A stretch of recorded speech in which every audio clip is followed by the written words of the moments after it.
Good evening every one. നമ്മളുടെ ഇന്നത്തെ സെഷനിൽ നമ്മൾ മൊഡ്യൂൾ 6 മോട്ടിവേഷൻ ആൻഡ് ഇമോഷനും മൊഡ്യൂൾ 7 ലേണിംഗിന്റെ ഒരു വളരെ ചെറിയൊരു ടോപ്പിക് ഉള്ളത് നമ്മുടെ പുതിയ സിലബസ് അനുസരിച്ച് ആഡ് ഓൺ ആയിട്ട് വന്ന ആ ടോപ്പിക്സ് ആണ് കവർ ചെയ്യുന്നത്. അപ്പൊ ആദ്യമായിട്ട് നമുക്ക് മൊഡ്യൂൾ 6 മോട്ടിവേഷൻ ആൻഡ് ഇമോഷനിൽ നമ്മൾ കവർ ചെയ്യുന്ന ടോപ്പിക്സ് ഏതൊക്കെയാണെന്ന് ഞാൻ ഇവിടെ ഒന്ന് ലിസ്റ്റ് ഔട്ട് ചെയ്തിട്ടുണ്ട്. ഇതല്ലാതെയുള്ള ടോപ്പിക്സ് എല്ലാം നമ്മൾ ഓൾറെഡി നമ്മളുടെ പഴയ ക്ലാസ്സസിലൂടെ കവർ ചെയ്തിട്ടുണ്ട്. പിന്നെ മോട്ടിവേഷന്റെ നിങ്ങൾക്ക് എക്സ്ട്രാ റീഡിംഗ് മെറ്റീരിയൽ ആയിട്ട് NCERTയുടെ ഒരു ചാപ്റ്ററിന്റെ PDF ഷെയർ ചെയ്തിട്ടുണ്ടായിരുന്നു നേരത്തെ തന്നെ. അപ്പൊ ഇതിനകത്ത് നിങ്ങൾക്ക് ഈ തിയറീസ് ഓഫ് ഇമോഷൻ അതൊക്കെ നിങ്ങൾ ആ ചാപ്റ്റർ വായിച്ചാൽ മതിയാകും. സ്ട്രെസ് ആൻഡ് കോപ്പിങ്ങിന് വേണ്ടിയിട്ട് ഞാൻ എക്സ്ട്രാ മെറ്റീരിയൽ ഷെയർ ചെയ്ത് തരാം. അപ്പൊ ഇന്നത്തെ ക്ലാസ്സിൽ മെയിൻലി കവർ ചെയ്യുന്ന ടോപ്പിക് ഒന്ന് locus of control, 2 level of aspiration, 3 knowledge of result, then frustration aggression model, types of emotions, theories of emotions, stress and coping, പിന്നെ ഈ biological basis of emotion. Basically motivation നമ്മൾ ഈ biological motifs പഠിക്കുമ്പോൾ നമ്മൾ ഹങ്കറും തേഴ്സ്റ്റും temperature റെഗുലേഷനും അതൊക്കെ പറഞ്ഞ കൂട്ടത്തില് അതിൽ ഇൻവോൾവ് ആയിട്ടുള്ള ബ്രെയിൻ സ്ട്രക്ചേഴ്സും ഒക്കെ നമ്മൾ മെൻഷൻ ചെയ്താ പോയത്. അപ്പൊ നിങ്ങൾക്ക് സിലബസിൽ biological basis of motivation and emotion ഒന്നിച്ചാണ് കിടക്കുന്നത്. നമ്മൾ മോട്ടിവേഷൻ ഡിസ്കസ് ചെയ്ത സമയത്ത് അതിൽ വരുന്ന ബയോളജിക്കൽ ബേസ് നമ്മൾ ഓൾറെഡി പറഞ്ഞത്. സോ ഇന്നത്തെ സെഷനിൽ നമ്മൾ ഇമോഷന്റെ ഒരു ബയോളജിക്കൽ ബേസ് ആയിരിക്കും കവർ ചെയ്യുന്നത്. അപ്പൊ നമുക്ക് ആദ്യത്തെ കോൺസെപ്റ്റ് ആയ ലോക്കസ് ഓഫ് കൺട്രോളിലേക്ക് നോക്കാം. ലോക്കസ് ഓഫ് കൺട്രോൾ എന്ന് പറഞ്ഞാൽ ഈ കോൺസെപ്റ്റ് ക്രിയേറ്റ് ചെയ്തത് ജൂലിയൻ ബി റോട്ടർ ആണ് 1954. അപ്പൊ ജൂലിയൻ ബി റോട്ടർ എന്ന് പറയുന്നത് ഒരു പേഴ്സണാലിറ്റി സൈക്കോളജി ഫീൽഡില് പ്രോമിനന്റ് ആയിട്ടുള്ള ഫിഗർ ആണ്. അപ്പൊ അദ്ദേഹത്തിന്റെ കോൺസെപ്റ്റ് ആണ് ലോക്കസ് ഓഫ് കൺട്രോൾ. അപ്പൊ നമ്മൾ അതിന്റെ ഡെഫിനിഷനോ മറ്റു കാര്യങ്ങളിലേക്കോ പോകുന്നതിന് മുമ്പ് ഈ ഫിഗർ നോക്കിക്കഴിഞ്ഞാൽ നമുക്ക് ഈസി ആയിട്ട് ഇൻഫർ ചെയ്യാം എന്താണ് റോട്ടറിന്റെ ലോക്കസ് ഓഫ് കൺട്രോൾ എന്നുള്ള കോൺസെപ്റ്റ്. അപ്പൊ ലോക്കസ് ഓഫ് കൺട്രോൾ എന്ന് വെച്ചാല് എന്തുമാത്രമാണ് ഒരാൾക്ക് അവരുടെ ബിഹേവിയറിന്റെ മുകളിൽ കൺട്രോൾ ഉണ്ടെന്നുള്ള അവരുടെ ബിലീഫിനെയാണ് നമ്മൾ ലോക്കസ് ഓഫ് കൺട്രോൾ എന്ന് വിളിക്കുന്നത്. അപ്പൊ ഒരു വ്യക്തിക്ക് ഒന്നെങ്കിൽ അവർക്ക് ഇന്റേണൽ ലോക്കസ് ഓഫ് കൺട്രോൾ വരാം, അല്ലെങ്കിൽ എക്സ്റ്റേണൽ ലോക്കസ് ഓഫ് കൺട്രോൾ വരാം.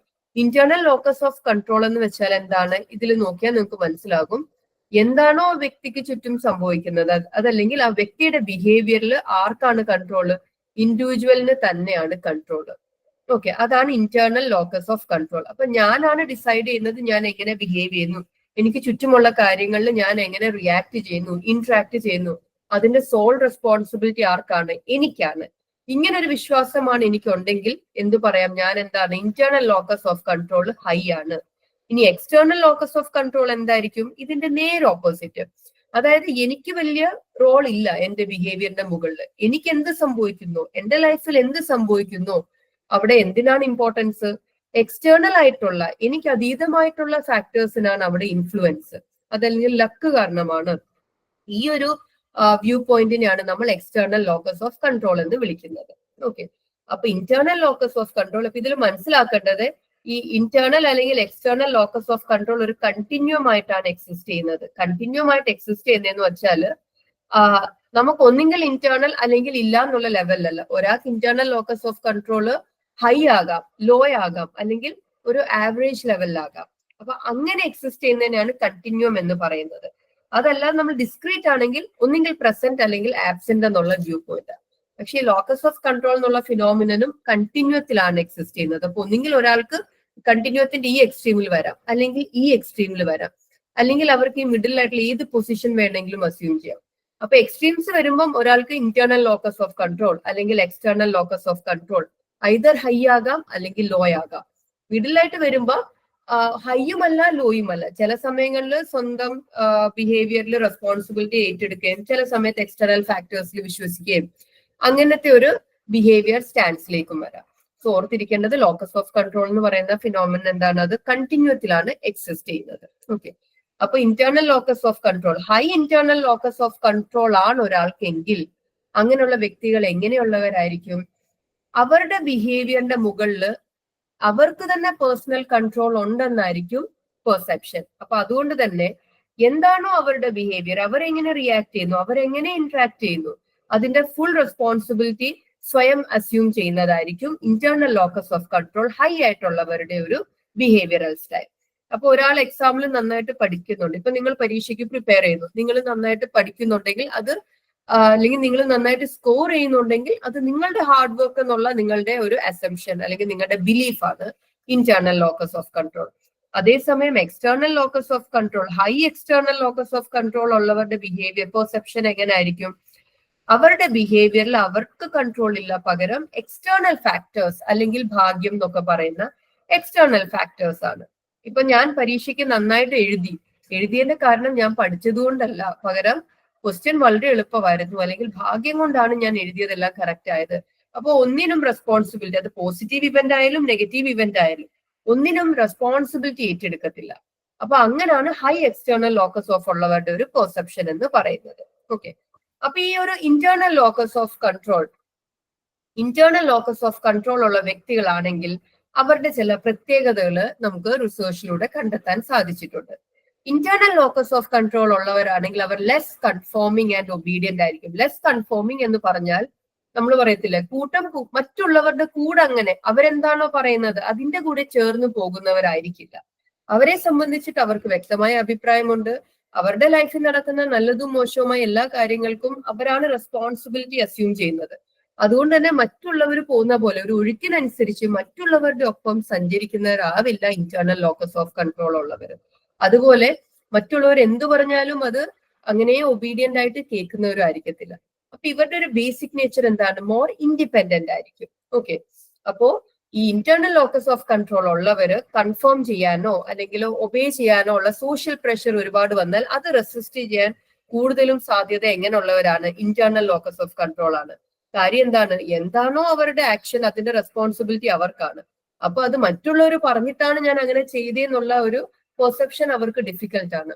അതുകൊണ്ട് തന്നെ അവർക്ക് ശരിയെന്ന് തോന്നുന്നെങ്കിൽ മാത്രമേ അവര് അഡ്ഹിയർ ചെയ്യത്തുള്ളൂ. അതല്ലാതെ സോഷ്യൽ പ്രഷർ കാരണം കൺഫേം ചെയ്യുകയോ ഒബീഡിയൻസ് കാണിക്കുകയോ ചെയ്യത്തില്ല. ഓക്കെ, അപ്പൊ ഇവിടെ മനസ്സിലാക്കേണ്ട ഒരു കാര്യമുണ്ട്. നിങ്ങൾ സോഷ്യൽ പെർസെപ്ഷൻ പഠിക്കുന്ന സമയത്ത് നിങ്ങൾ ആട്രിബ്യൂഷണൽ സ്റ്റൈൽ അവിടെ പഠിക്കുന്നുണ്ട്. Internal or external attribution style ഉണ്ടാകാം ഒരു വ്യക്തിക്ക്. ആട്രിബ്യൂഷൻ എന്ന് വെച്ചാൽ എന്താണ്? Understanding the why behind behaviour. എന്തുകൊണ്ട് ആളുകൾ ഇങ്ങനെ ബിഹേവ് ചെയ്യുന്നു?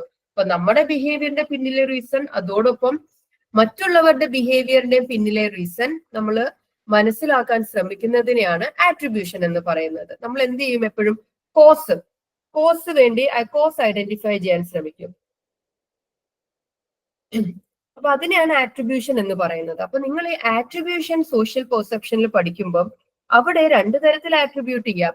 ഇന്റേണലും ഉണ്ടാകാം, എക്സ്റ്റേണലും. ഇന്റേണൽ ആട്രിബ്യൂഷൻ സ്റ്റൈൽ എന്ന് പറഞ്ഞാൽ എന്ത് സംഭവിച്ചാലും അത് എന്റെ പേഴ്സണൽ ട്രേറ്റ്സ് കൊണ്ടാണെന്ന് ഉള്ള വിശ്വാസമാണ്. എക്സ്റ്റേണൽ ആട്രിബ്യൂഷൻ സ്റ്റൈൽ എന്ന് പറഞ്ഞാൽ എന്ത് സംഭവിച്ചാലും എക്സ്റ്റേണൽ ഫാക്ടേഴ്സ് ആണ് കാരണം. അപ്പൊ നമ്മൾ നമ്മുടെ ബിഹേവിയറിനെ അനലൈസ് ചെയ്യുമ്പോഴും മറ്റുള്ളവരുടെ ബിഹേവിയറിനെ അനലൈസ് ചെയ്യുമ്പോഴും നമ്മൾ ഇതിൽ ഏതെങ്കിലും ഒരു ആട്രിബ്യൂഷണൽ സ്റ്റൈലിലേക്ക് പോകാറുണ്ട്. ഇപ്പൊ മറ്റൊരാളുടെ ബിഹേവിയറിനെ അനലൈസ് ചെയ്യുമ്പോൾ ഒരാൾ എപ്പോഴും ലേറ്റ് ആയി വരുന്നു, അപ്പൊ നമ്മൾ പറയാണ് അതല്ലെങ്കിലും അവന്റെ ബേസിക് നേച്ചർ, അവന്റെ പേഴ്സണാലിറ്റി ട്രേറ്റ് ആണ് പങ്ക്ച്വാലിറ്റി ഇല്ലായ്മ എന്ന് നമ്മൾ പറയുന്നത് ഇന്റേണൽ ആട്രിബ്യൂഷന്. കാര്യം എന്താ? അയാൾ ലേറ്റ് ആകുന്നത് അയാളുടെ സ്വഭാവത്തിന്റെ പ്രത്യേകത, അയാളുടെ പേഴ്സണാലിറ്റി ട്രേറ്റിന്റെ പ്രത്യേകത കൊണ്ടാണെന്നാണ് നമ്മൾ പറഞ്ഞു വെക്കുന്നത്. അതേസമയം നമ്മൾ ആ ബിഹേവിയറിന് കോസേഷൻ ആയിട്ട് കാണുന്നത് അയാൾ വരുന്നുണ്ടെങ്കിൽ ഹെവി ട്രാഫിക് ജാം ആണ്, അയാൾ എത്ര നേരത്തെ ഇറങ്ങിയാലും ഈ ട്രാഫിക് കാരണം എത്തിപ്പെടാൻ കഴിയാത്തതാണെന്നാണ് നമ്മൾ അസ്യൂം ചെയ്യുന്നതെങ്കിൽ അവിടെ നമ്മൾ അയാളുടെ ബിഹേവിയറിനെ ആട്രിബ്യൂട്ട് ചെയ്യുന്നത് എന്ത് തരത്തിലെ രീതിയിലാണ്? External attribution. അതായത് അയാളുടെ വ്യക്തിപരമായ സ്വഭാവം കൊണ്ടല്ല, എക്സ്റ്റേണൽ ആയിട്ടുള്ള എൻവയോൺമെന്റ് കൊണ്ടാണെന്നുള്ള അസംഷൻ ആണ്. അപ്പൊ ഇതിൽ നിന്നും വ്യത്യസ്തമാണ് നമ്മൾ ഈ പറയുന്ന ലോക്കസ് ഓഫ് കൺട്രോൾ. ഞാൻ ഇത് എടുത്തു പറയാൻ കാര്യം, നിങ്ങൾ ലോക്കസ് ഓഫ് കൺട്രോൾ ഈ മൊഡ്യൂളിൽ പഠിക്കും, സോഷ്യൽ പെർസെപ്ഷനകത്ത് നിങ്ങൾ ആട്രിബ്യൂഷൻ പഠിക്കും. ഡെഫിനറ്റ്ലി നിങ്ങൾ ചിന്തിക്കുമ്പോൾ നിങ്ങൾക്ക് തോന്നാം ഇത് തന്നെയല്ലേ അവിടെയും പറഞ്ഞത്. അപ്പൊ അതുകൊണ്ടാണ് ഞാൻ ആ പോയിന്റ് ഒന്ന് എടുത്തു പറഞ്ഞത്. ഡിഫറെന്റ് ആണ്. ലോക്കസ് ഓഫ് കൺട്രോൾ എപ്പോഴും ഫ്യൂച്ചർ ഇവന്റ്സിനെ കുറിച്ചുള്ള ആന്റിസിപ്പേഷൻ ആയിരിക്കും. ഓക്കെ, അപ്പൊ ഫ്യൂച്ചർ ഇവന്റ്സ്, നമ്മളൊരു ബിഹേവിയറിലേക്ക് എൻഗേജ് ചെയ്യാൻ പോകുന്നതിനെ കുറിച്ച് നമ്മൾ ചിന്തിക്കുമ്പോൾ ഫ്യൂച്ചർ ഇവന്റ്സിനെ കുറിച്ചുള്ള നമ്മുടെ ആന്റിസിപ്പേഷൻ ആണ്. ഓക്കെ, ഞാൻ ഇത് ചെയ്യണോ, അത് ചെയ്താൽ എന്റെ ബിഹേവിയർ അല്ലെങ്കിൽ കൺട്രോൾ എനിക്കാണെന്നുള്ള ചിന്തയാണ്, അല്ലെങ്കിൽ എക്സ്റ്റേണൽ ഫാക്ടേഴ്സിനാണ് കൺട്രോൾ. ആട്രിബ്യൂഷൻ എന്ന് പറഞ്ഞാൽ എപ്പോഴും ഒരു ബിഹേവിയർ അവിടെ നടന്നു കഴിഞ്ഞു, ആ നടന്നു കഴിഞ്ഞ ബിഹേവിയറിനെ നമ്മൾ എക്സ്പ്ലനേഷന് വേണ്ടി കണ്ടെത്താൻ ശ്രമിക്കുകയാണ് ആട്രിബ്യൂഷനിൽ ചെയ്യുന്നത്. അപ്പൊ ആട്രിബ്യൂഷനകത്ത് ഓൾറെഡി ബിഹേവിയർ നടന്നു. Behaviour is already shown, exhibition ആയി ബിഹേവിയറിന്റെ. അപ്പൊ ആ എക്സിബിറ്റഡ് ആയിട്ടുള്ള ബിഹേവിയറിന്റെ കാരണം നമ്മൾ തേടുന്നതാണ് ആട്രിബ്യൂഷൻ. അപ്പൊ ഇതാണ് ലോക്കസ് ഓഫ് കൺട്രോളും ആട്രിബ്യൂഷനും തമ്മിലുള്ള ഒരു വ്യത്യാസം. ഇനി ലോക്കസ് ഓഫ് കൺട്രോൾ മെഷർ ചെയ്യാനായിട്ട് നമുക്ക് ഒരുപാട് തരത്തിലെ ക്വസ്റ്റ്യനേഴ്സും ഒക്കെ അവൈലബിൾ ആണ്. ഏറ്റവും വൈഡ്ലി യൂസ് ചെയ്ത് വരുന്ന ഒരു ക്വസ്റ്റ്യനർ ആണ് ജൂലിയൻ റോട്ടർ തന്നെ ഡെവലപ്പ് ചെയ്ത 1966 ഡെവലപ്പ് ചെയ്ത ഒരു 13 ഐറ്റം ഉള്ള ഒരു questionnaire. Internal locus of control ആണോ ഒരു വ്യക്തിക്ക്, അതല്ലെങ്കിൽ എക്സ്റ്റേണൽ ലോക്കസ് ഓഫ് കൺട്രോൾ ആണോ വ്യക്തിക്കുള്ളത് എന്നറിയാനായിട്ട് ഡെവലപ്പ് ചെയ്ത ക്വസ്റ്റ്യനർ ആണ് റോട്ടറിന്റെ ലോക്കസ് ഓഫ് കൺട്രോൾ സ്കെയിൽ. ഇനിയും അതുപോലെ തന്നെ മറ്റൊരു എക്സാമ്പിൾ ആണ് ഇത് കുട്ടികളിലെ ലോക്കസ് ഓഫ് കൺട്രോൾ അറിയാനായിട്ട് ഒരു 23 ഐറ്റം ഉള്ള ഒരു സ്കെയില് ബയലർ ഡെവലപ്പ് ചെയ്തിട്ടുണ്ട്. ഇതാണ് പോപ്പുലർ ആയിട്ട് ലോക്കസ് ഓഫ് കൺട്രോൾ മെഷർ ചെയ്യാനായിട്ട് യൂസ് ചെയ്യുന്ന രണ്ട് ടൂൾസ്. ഇനി അടുത്ത മോഡലാണ്, അടുത്ത നിങ്ങളുടെ ടോപ്പിക്കില് സിലബസിൽ ഇൻക്ലൂഡ് ആയി വന്ന ഒരു ടോപ്പിക്കാണ് ഫ്രസ്ട്രേഷൻ അഗ്രഷൻ ഹൈപ്പോത്തസിസ്. ഓക്കെ, അപ്പൊ ഫ്രസ്ട്രേഷൻ അഗ്രഷൻ ഹൈപ്പോത്തസിസ് നമ്മൾ ആ പേരൊന്ന് ഡെസിഫർ ചെയ്ത് നോക്കാമെങ്കിൽ സിമ്പിൾ ആയിട്ട് ഇത്രേ പറയുന്നുള്ളൂ. ഫ്രസ്ട്രേഷൻ എന്തിലേക്ക് നയിക്കാം? അഗ്രഷനിലേക്ക്. അപ്പൊ നമ്മൾ ഈ അഗ്രഷൻ ഒക്കെ നമ്മൾ മോട്ടീവ്സിൽ പഠിക്കുന്ന കാര്യങ്ങളാണ്. അപ്പൊ അതിന്റെ ഒരു കണ്ടിന്യൂവേഷൻ പോലെ വരുന്ന ഒരു ടോപ്പിക്കാണ് ഫ്രസ്ട്രേഷൻ അഗ്രഷൻ ഹൈപ്പോത്തസിസ്. അപ്പൊ ഫ്രസ്ട്രേഷൻ അഗ്രഷൻ എന്നുള്ള ഹൈപ്പോത്തസിസ് ആദ്യമായിട്ട് ഈ തിയറി പ്രപ്പോസ് ചെയ്തത് ഡൊളാർഡ് ആണ് 1939.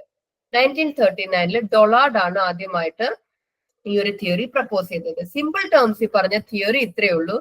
ഫ്രസ്ട്രേഷൻ ആണ് പലപ്പോഴും അഗ്രഷനിലേക്ക് ലീഡ് ചെയ്യുന്നത്. അപ്പൊ ഈ ഫ്രസ്ട്രേഷൻ അഗ്രഷൻ ഹൈപ്പോത്തസിസിനെ നമ്മൾ ഒന്നുകൂടെ ഒന്ന് മനസ്സിലാക്കാൻ ശ്രമിച്ചാൽ, നമ്മൾ ഫ്രസ്ട്രേറ്റഡ് ആകുമ്പോൾ, എപ്പോഴാണ് നമ്മൾ ഫ്രസ്ട്രേറ്റഡ് ആകുന്നത്? നമ്മൾ ഒരു ഗോളിലേക്ക് എത്താൻ ശ്രമിക്കുകയാണ്. ഇപ്പൊ നിങ്ങൾ പഠിക്കാൻ വേണ്ടി ശ്രമിക്കുന്നു, നിങ്ങൾ വളരെ ആത്മാർത്ഥമായിട്ട് പഠിക്കാൻ വേണ്ടി ഇരുന്ന് ശ്രമിക്കുകയാണ്. നിങ്ങൾ ഇരുന്ന് പഠിക്കാൻ വേണ്ടി വളരെ ആത്മാർത്ഥമായിട്ട് ശ്രമിക്കുന്ന സമയത്ത് നിങ്ങൾ ഫോക്കസ്ഡ് ആണ്, ഡിവോട്ടഡ് ആണ്. ഈ സമയത്ത് നിങ്ങൾ പഠിക്കുന്നിടത്ത് വന്ന് ആരെങ്കിലും വന്ന് കണ്ടിന്യൂസ്ലി വർത്താനം പറഞ്ഞുകൊണ്ടിരിക്കുമ്പോൾ നിങ്ങൾക്ക് ഫ്രസ്ട്രേഷൻ വരാറില്ലേ? ഉണ്ടല്ലേ? അപ്പൊ അവിടെ എന്താണ്? നിങ്ങളൊരു ഗോൾ അറ്റൈൻ ചെയ്യാൻ ശ്രമിക്കുകയാണ്. ആ ഗോൾ അറ്റൈൻ ചെയ്യുന്നതിൽ നിന്നും നിങ്ങളെ ആരെങ്കിലും ബ്ലോക്ക് ചെയ്യുകയാണെങ്കിൽ ആ റിസൾട്ട് ചെയ്യുന്ന ഫീലിംഗ് ആണ് ഫ്രസ്ട്രേഷൻ എന്ന് പറയുന്നത്. ഓക്കെ, അപ്പൊ ഫ്രസ്ട്രേഷൻ അഗ്രഷൻ ഹൈപ്പോത്തസിസ് പറയുന്നത് വെൻ പീപ്പിൾ ആർ ഫ്രസ്ട്രേറ്റഡ്, എപ്പോഴാണ് നമ്മൾ ഫ്രസ്ട്രേറ്റഡ് ആകുന്നത്? നമ്മളൊരു ഗോൾ അറ്റൈൻ ചെയ്യാൻ ശ്രമിക്കുന്നു, ആ ഗോളിനെ കംപ്ലീറ്റ്ലി ബ്ലോക്ക് ചെയ്യുകയോ അല്ലെങ്കിൽ നമ്മൾ എത്താറായപ്പോഴത്തേക്ക് നമുക്ക് ആ ഗോളിലേക്ക് എത്താൻ പറ്റാത്ത തരത്തിൽ നമുക്ക് ഒബ്സ്റ്റക്കിൾസ് വരുമ്പോഴാണ് നമ്മൾ ഫ്രസ്ട്രേറ്റഡ് ആകുന്നത്. അങ്ങനെ വരുമ്പോൾ ഈ ഫ്രസ്ട്രേഷൻ ഉള്ള ഒബ്ജക്റ്റിലേക്ക് നമ്മളുടെ അഗ്രഷനെ കാണിക്കാൻ നമുക്കൊരു ടെൻഡൻസി, ഒരു ഡ്രൈവ് ഉണ്ടാകും എന്നാണ് പറയപ്പെടുന്നത്. അപ്പൊ നമ്മൾ ഫ്രസ്ട്രേറ്റഡ് ആകുന്ന സമയത്ത് എന്താണോ നമുക്ക് ഫ്രസ്ട്രേഷൻ ഉണ്ടാക്കിയത്, ആ ഫ്രസ്ട്രേഷൻ ഉണ്ടാക്കിയ ഒബ്ജക്റ്റിന് നേരെ അഗ്രസീവ് ആകാനുള്ള ഒരു ഡ്രൈവ് നമ്മൾ എക്സ്പീരിയൻസ് ചെയ്യുമെന്നാണ് പറയുന്നത്. പക്ഷെ എല്ലായ്പ്പോഴും നമുക്ക് ഫ്രസ്ട്രേഷൻ ഉണ്ടാക്കിയ ഒബ്ജക്റ്റിന് നേരെ നമുക്ക് അഗ്രഷൻ കാണിക്കാൻ പറ്റത്തില്ല. കാര്യം എന്താ? ചിലപ്പോൾ നമുക്ക് ഫ്രസ്ട്രേഷൻ ഉണ്ടാക്കിയ സോഴ്സ് എന്ന് പറയുന്നത് നമ്മളെക്കാൾ സുപ്പീരിയർ ആകാം, നമ്മളെക്കാൾ സ്ട്രോങ് ആകാം. അപ്പൊ നമ്മൾ എന്ത് ചെയ്യും? ഈ അഗ്രഷനെ നമ്മൾ എന്ത് ചെയ്യും? മറ്റൊന്നിലേക്ക് ഡിസ്പ്ലേസ് ചെയ്യും. നമ്മുടെ ഫ്രോയിഡിന്റെ സൈക്കോഡൈനാമിക് അപ്രോച്ചിനെ ബേസ് ചെയ്തുകൊണ്ടുള്ള കോൺസെപ്റ്റ് ആണ്. അപ്പൊ ഈ ഫ്രസ്ട്രേഷനെ നമ്മൾ എന്ത് ചെയ്യും? ഡിസ്പ്ലേസ് ചെയ്യും. അപ്പൊ നിങ്ങൾ പഠിക്കാനിരിക്കുമ്പം നിങ്ങൾക്ക് തിരിച്ചൊന്നും പറയാൻ സാധിക്കാത്ത ബുദ്ധിമുട്ട് എന്ന് വെച്ചാൽ നിങ്ങളെക്കാൾ സുപ്പീരിയർ ആയിട്ടുള്ള ഒരാളാണ് നിങ്ങളുടെ പഠനത്തിന് വിഘ്നം വരുത്തുന്നതെങ്കിൽ നിങ്ങൾക്ക് അയാളോട് പറയാൻ പറ്റാത്തത് ചിലപ്പോൾ നിങ്ങൾ ആ ഫ്രസ്ട്രേഷൻ കാണിക്കുന്നത് നിങ്ങളുടെ ഫാമിലിയിലെ മറ്റെന്തിനോടെങ്കിലും ആയിരിക്കും. ഓക്കെ, അപ്പൊ ഈ ഫ്രസ്ട്രേഷൻ അഗ്രഷൻ ഹൈപ്പോത്തസിസ് പറയുന്നത് രണ്ട് കാര്യങ്ങളാണ് ഈ ഒരു ഹൈപ്പോത്തസിസിൽ നമുക്ക് കാണാൻ സാധിക്കുന്നത്. രണ്ട് കോൺസെപ്റ്റ് ആണ്. ഒന്നെന്ന് പറയുന്ന കഥാർസിസും ഒന്നെന്ന് പറയുന്ന ഡിസ്പ്ലേസ്മെന്റും. കഥാർസിസ് എന്ന് പറയുമ്പോൾ നമുക്കുള്ള ഇമോഷണൽ ടെൻഷനെ നമ്മൾ റിവീൽ ചെയ്യുന്ന പ്രോസസ്സിനെയാണ് കഥാർസിസ് എന്ന് പറയുന്നത്. ഇപ്പൊ നിങ്ങൾക്ക് ഭയങ്കര ദേഷ്യം വരുമ്പോൾ നിങ്ങൾക്ക് ദേഷ്യം സഹിക്കാൻ പറ്റും, നിങ്ങൾ ഭയങ്കരമായിട്ടൊന്ന് ഒച്ചയെടുക്കുന്നു, വെറുതെ നിങ്ങളൊന്ന് ഒച്ചയെടുത്ത് കൂവുന്നു, അതിനുശേഷം നിങ്ങൾ റിലാക്സ്ഡ് ആവുന്നു. അതല്ലെങ്കിൽ നിങ്ങൾ ആ ദേഷ്യത്തിൽ നിങ്ങൾ പോയി പാത്രം എല്ലാം കൂടെ കഴുകുന്നു, അത് കഴിയുമ്പോൾ നിങ്ങൾ ചിലപ്പം റിലാക്സ്ഡ് ആകും. അപ്പൊ ഈ ഒരു ഇമോഷണൽ ടെൻഷനെ റിലീവ് ചെയ്യുന്നതിനെയാണ് കഥാർസിസ് എന്ന് പറയുന്നത്. ഇനിയും അതുപോലെ തന്നെ യൂസ് ചെയ്യുന്ന ഒരു കോൺസെപ്റ്റ് ആണ് ഡിസ്പ്ലേസ്മെന്റ്. ഡിസ്പ്ലേസ്മെന്റ് എന്ന് പറഞ്ഞാൽ എന്താണ്? നമുക്ക് നിങ്ങൾ ഫ്രോയിഡിന്റെ ഡിഫൻസ് മെക്കാനിസത്തിൽ പഠിച്ച അതേ കോൺസെപ്റ്റ് തന്നെയാണ്. അപ്പൊ ഇവിടെ എന്താ ചെയ്യുന്നത്? ഒറിജിനൽ സോഴ്സിൽ നിന്നും നിങ്ങളുടെ ഇമോഷനെ എങ്ങോട്ട് ഡൈവേർട്ട് ചെയ്യും? കുറച്ചുകൂടെ ലെസ് ത്രെട്ടനിങ് ആയിട്ടുള്ള, ലെസ് ഡേഞ്ചറസ് ആയിട്ടുള്ള സോഴ്സിലേക്ക് നിങ്ങൾ ഡൈവേർട്ട് ചെയ്യും. എന്തിനു വേണ്ടിയിട്ടാ? ആങ്സൈറ്റി കുറയ്ക്കാൻ വേണ്ടിയിട്ട്. ഓക്കെ, അപ്പൊ ഈ കോൺസെപ്റ്റ് ഓഫ് കഥാർസിസും ഡിസ്പ്ലേസ്മെന്റും നിങ്ങൾക്ക് എവിടെ കാണാൻ സാധിക്കും? ഫ്രസ്ട്രേഷൻ അഗ്രഷൻ ഹൈപ്പോത്തസിസിൽ കാണാൻ സാധിക്കും. അപ്പൊ ഫ്രസ്ട്രേഷൻ അഗ്രഷൻ ഹൈപ്പോത്തസിസ് എന്താ പറയുന്നത്? ഫ്രസ്ട്രേഷൻ എന്തിലേക്ക് നയിക്കും? അഗ്രഷനിലേക്ക് നയിക്കും. ഓക്കെ, അപ്പൊ നിങ്ങളൊരു ഗോളിലേക്ക് എത്താൻ ശ്രമിക്കുകയാണ്, ആ ഗോൾ ബ്ലോക്ക് ആകുകയാണ്, എന്തെങ്കിലും ഒബ്സ്റ്റക്കിൾ കാരണം ആ ബ്ലോക്ക് ആകുകയാണ് ഗോളെങ്കിൽ അതിന്റെ ഔട്ട്കം ആയിട്ടാണ് പലപ്പോഴും അഗ്രഷൻ ഉണ്ടാകുന്നത്. അപ്പൊ ഇവിടെ നിങ്ങൾ ഡയഗ്രമാറ്റിക് റെപ്രസെന്റേഷൻ നോക്കിയാൽ മനസ്സിലാകും. നിങ്ങൾക്ക് ഒരു ഗോളിലേക്ക് എത്താൻ നിങ്ങൾക്ക് ഒരു ഡ്രൈവ് ഉണ്ട്. നമ്മൾ ആ മോട്ടിവേഷൻ സൈക്കിൾ ഓൾറെഡി പഠിച്ചതാ അല്ലെ? അപ്പൊ നമുക്കൊരു നീഡ് ഉണ്ട്, ആ നീഡ് ഡ്രൈവിനെ എനർജൈസ് ചെയ്യും, ഡ്രൈവിലേക്ക് ഗോൾ ഡയറക്റ്റഡ് ബിഹേവിയർ ഉണ്ടാകും. അത് പിന്നെ നമ്മുടെ നീഡ് സാറ്റിസ്ഫൈ ആവണമെങ്കിൽ എന്ത് വേണം? നമ്മുടെ ആ ഗോൾ നമ്മൾ അറ്റൈൻ ചെയ്യണം, എങ്കിലേ നീഡ് സാറ്റിസ്ഫൈ ആവത്തുള്ളൂ. പക്ഷെ ആ ഗോൾ അറ്റൈൻ ചെയ്യാൻ പറ്റിയില്ല, അതിനു മുമ്പേ ഒബ്സ്റ്റക്കിൾ ഉണ്ടായി. ഒബ്സ്റ്റക്കിൾ ഉണ്ടാകുമ്പോൾ എന്ത് സംഭവിക്കും? ഫ്രസ്ട്രേഷൻ സംഭവിക്കും. ആ ഫ്രസ്ട്രേഷൻ ആങ്കറിലേക്കും അഗ്രഷനിലേക്കും ഒക്കെ പോകും. എന്നിട്ട് അഗ്രഷൻ നമ്മൾ എക്സ്പീരിയൻസ് ചെയ്ത് കഴിയുമ്പോൾ കഥാർസിസിലൂടെ എന്താ പറയാ, നമ്മുടെ അഗ്രഷൻ അവിടെ നമുക്കൊന്ന് ടെൻഷൻ, നമ്മൾ അനുഭവിക്കുന്ന ഇമോഷണൽ ടെൻഷൻ അവിടെ നമുക്കൊന്ന് കുറഞ്ഞു കിട്ടും. അപ്പൊ ഈ കോൺസെപ്റ്റ് ആദ്യമായിട്ട് കൊണ്ടുവരുന്നത് ഡൊളാർഡ് ആണ് 1939. ഇനിയും അടുത്തതായിട്ട് നിങ്ങളുടെ സിലബസിൽ ഇൻക്ലൂഡ് ആയി വന്ന ഒരു കോൺസെപ്റ്റ് ആണ് level of aspiration. Level of aspiration, ഈ ലെവൽ ഓഫ് ആസ്പിരേഷൻ എന്നുള്ള കോൺസെപ്റ്റ് ആദ്യമായിട്ട് ഇൻട്രൊഡ്യൂസ് ചെയ്യുന്നത് 1931 ബൈ ഡെംബോ. ഡെംബോ എന്ന് പറയുന്നത് കർട്ട് ലെവിന്റെ ഒരു സ്റ്റുഡന്റ് ആണ്. ഒരു ആങ്കറിന്റെ ഒരു എക്സ്പെരിമെന്റൽ ഇൻവെസ്റ്റിഗേഷൻ ചെയ്യുന്ന സമയത്താണ് ലെവൽ ഓഫ് ആസ്പിരേഷൻ എന്നുള്ള കോൺസെപ്റ്റ് ഡെംബോ ഇൻട്രൊഡ്യൂസ് ചെയ്യുന്നത്. അപ്പൊ level of aspiration experimentally measure ചെയ്യാൻ വേണ്ടിയിട്ടുള്ള ഒരു ആദ്യത്തെ ഒരു ടെസ്റ്റ് അല്ലെങ്കിൽ ആദ്യത്തെ ഒരു എക്സ്പെരിമെന്റ് ചെയ്യുന്നത് ഹോപ്പ് ആണ് 1930. അപ്പൊ ആദ്യമായിട്ട് ലെവൽ ഓഫ് ആസ്പിരേഷൻ അനലൈസ് ചെയ്യാനുള്ള ഒരു ഫസ്റ്റ് എക്സ്പെരിമെന്റ് ഫസ്റ്റ് ആയിട്ട് ചെയ്തത് ഹോപ്പ് ആണ്. അപ്പൊ ലെവൽ ഓഫ് ആസ്പിരേഷൻ എന്ന് വെച്ചാൽ എന്താണ്? ഒരു വ്യക്തിയുടെ എക്സ്പെക്ടേഷൻസ്, ഗോൾസ് അല്ലെങ്കിൽ claims about his future achievement. ഇപ്പൊ നിങ്ങൾ ഇപ്പം പഠിക്കുന്ന വെച്ചോണ്ട് നിങ്ങൾ പറയാണ്, നിങ്ങൾ ഇന്നിപ്പോ സൈക്കോളജിയുടെ ഒരു മൊഡ്യൂൾ കവർ ചെയ്തു, അപ്പൊ ഇന്ന് നിങ്ങളുടെ ഒരു അച്ചീവ്മെന്റ് വെച്ചുകൊണ്ട് നിങ്ങൾ പറയാണ് നാളെ ഞാൻ 2 മൊഡ്യൂൾ കവർ ചെയ്യും, അല്ലെങ്കിൽ നാളെ ഞാൻ ഒരു മൊഡ്യൂൾ റിവൈസും ചെയ്ത് ഞാൻ ഇത്ര MCQ ചെയ്യും എന്ന് നമ്മൾ പറയാറുണ്ടല്ലേ. ഇതിനെയാണ് നമ്മൾ ലെവൽ ഓഫ് ആസ്പിരേഷൻ എന്ന് പറയുന്നത്. അപ്പൊ നമ്മളുടെ പേഴ്സണൽ എക്സ്പെക്ടേഷൻസ് അല്ലെങ്കിൽ ഗോൾസ് അല്ലെങ്കിൽ claims about our own future achievement, നമ്മളുടെ ഓരോ ടാസ്ക് വരുമ്പോഴും അതിന് മുന്നേ ഉള്ള നമ്മുടെ ടാസ്കിനെ ഒക്കെ വെച്ചുകൊണ്ട് നമ്മളൊരു അനാലിസിസ് നടത്തി നമ്മുടേതായ പേഴ്സണൽ എക്സ്പെക്ടേഷൻസും ഗോൾസും ഒക്കെ നമ്മൾ സെറ്റ് ചെയ്യാറുണ്ട്. ഇതിനെയാണ് നമ്മൾ ലെവൽ ഓഫ് ആസ്പിരേഷൻ എന്ന് പറയുന്നത്. ഓക്കെ, അപ്പൊ ഈ ലെവൽ ഓഫ് ആസ്പിരേഷനിൽ ആദ്യമായിട്ട് ഒരു എക്സ്പെരിമെന്റ് അനാലിസിസ് നടത്തിയത് ആരാണ്? ഹോപ്പ് ആണ്. അപ്പോ ഹോപ്പ് എന്താണ് പറഞ്ഞത്? ഇപ്പൊ ലെവൽ ഓഫ് ആസ്പിരേഷൻ, ഇപ്പൊ നിങ്ങളുടെ ലെവൽ ഓഫ് ആസ്പിരേഷനേക്കാളും താഴെയാണ് നിങ്ങൾ അച്ചീവ് ചെയ്യുന്നതെങ്കിൽ, ഇപ്പൊ ഇന്ന് നിങ്ങൾ 2 ചാപ്റ്റർ പഠിച്ചു, നിങ്ങൾ 2 ചാപ്റ്റർ പഠിച്ച് വെച്ചുകൊണ്ട് നിങ്ങൾ പറയാണ് നാളെ നിങ്ങൾ 3 ചാപ്റ്റർ കവർ ചെയ്യും, നാളെ നിങ്ങൾ 3 ചാപ്റ്റർ കവർ ചെയ്യും. അപ്പൊ നാളെ നിങ്ങൾ 3 ചാപ്റ്റർ കവർ ചെയ്തില്ലെങ്കിൽ ദാറ്റ് മീൻസ് നിങ്ങളുടെ ലെവൽ ഓഫ് ആസ്പിരേഷന് താഴെയായിരുന്നു നിങ്ങൾ സെറ്റ് ചെയ്ത ഗോള്. അങ്ങനെ വരുമ്പോൾ നമുക്കൊരു ഫീലിംഗ് ഓഫ് ഫെയിലിയർ ആയിരിക്കും നമ്മൾ എക്സ്പീരിയൻസ് ചെയ്യുന്നത് എന്നാണ്. ഇനി അതേസമയം ലെവൽ ഓഫ് ആസ്പിരേഷനോ അല്ലെങ്കിൽ അതിന്റെ മുകളിലോ ആണ് നമ്മൾ സെറ്റ് ചെയ്ത ഗോള് പോയതെങ്കിൽ, നിങ്ങൾ ഇന്ന് 2 ചാപ്റ്റർ പഠിച്ചു, അത് വെച്ചുകൊണ്ട് നിങ്ങൾ വിചാരിച്ചു നാളെ നിങ്ങൾ 3 ചാപ്റ്റർ പഠിക്കും. അപ്പൊ നാളെ നിങ്ങൾ 3 ചാപ്റ്റർ പഠിക്കുകയും അതല്ലെങ്കിൽ 3 ചാപ്റ്റർ കൂടുതൽ പഠിക്കുകയും ചെയ്തു കഴിഞ്ഞാൽ നമുക്ക് എന്തായിരിക്കും ഉണ്ടാകുന്നത്? ഒരു ഫീലിംഗ് ഓഫ് സക്സസ് ആയിരിക്കും നമുക്ക് ഉണ്ടാകുന്നത് എന്നാണ് ഹോപ്പ് എക്സ്പെരിമെന്റൽ അനാലിസിസിലൂടെ കണ്ടെത്തിയത്. ഈ ലെവൽ ഓഫ് ആസ്പിരേഷൻ ഡിറ്റർമൈൻ ചെയ്യുന്ന 2 ഫാക്ടേഴ്സ് ഉണ്ട്, 2 തരത്തിലെ ഡിറ്റർമിനൻസ് ഉണ്ട് ലെവൽ ഓഫ് ആസ്പിരേഷന്. എൻവയോൺമെന്റൽ ഫാക്ടേഴ്സും ഉണ്ട്, പേഴ്സണൽ ഫാക്ടേഴ്സും ഉണ്ട്. ഇപ്പൊ എൻവയോൺമെന്റൽ ഫാക്ടേഴ്സ് എന്ന് പറയുമ്പോൾ സിറ്റുവേഷണൽ ആയിട്ടുള്ള നമുക്ക് ചുറ്റുമുള്ള ഒരുപാട് എലമെന്റ്സ് വരാം അല്ലെ.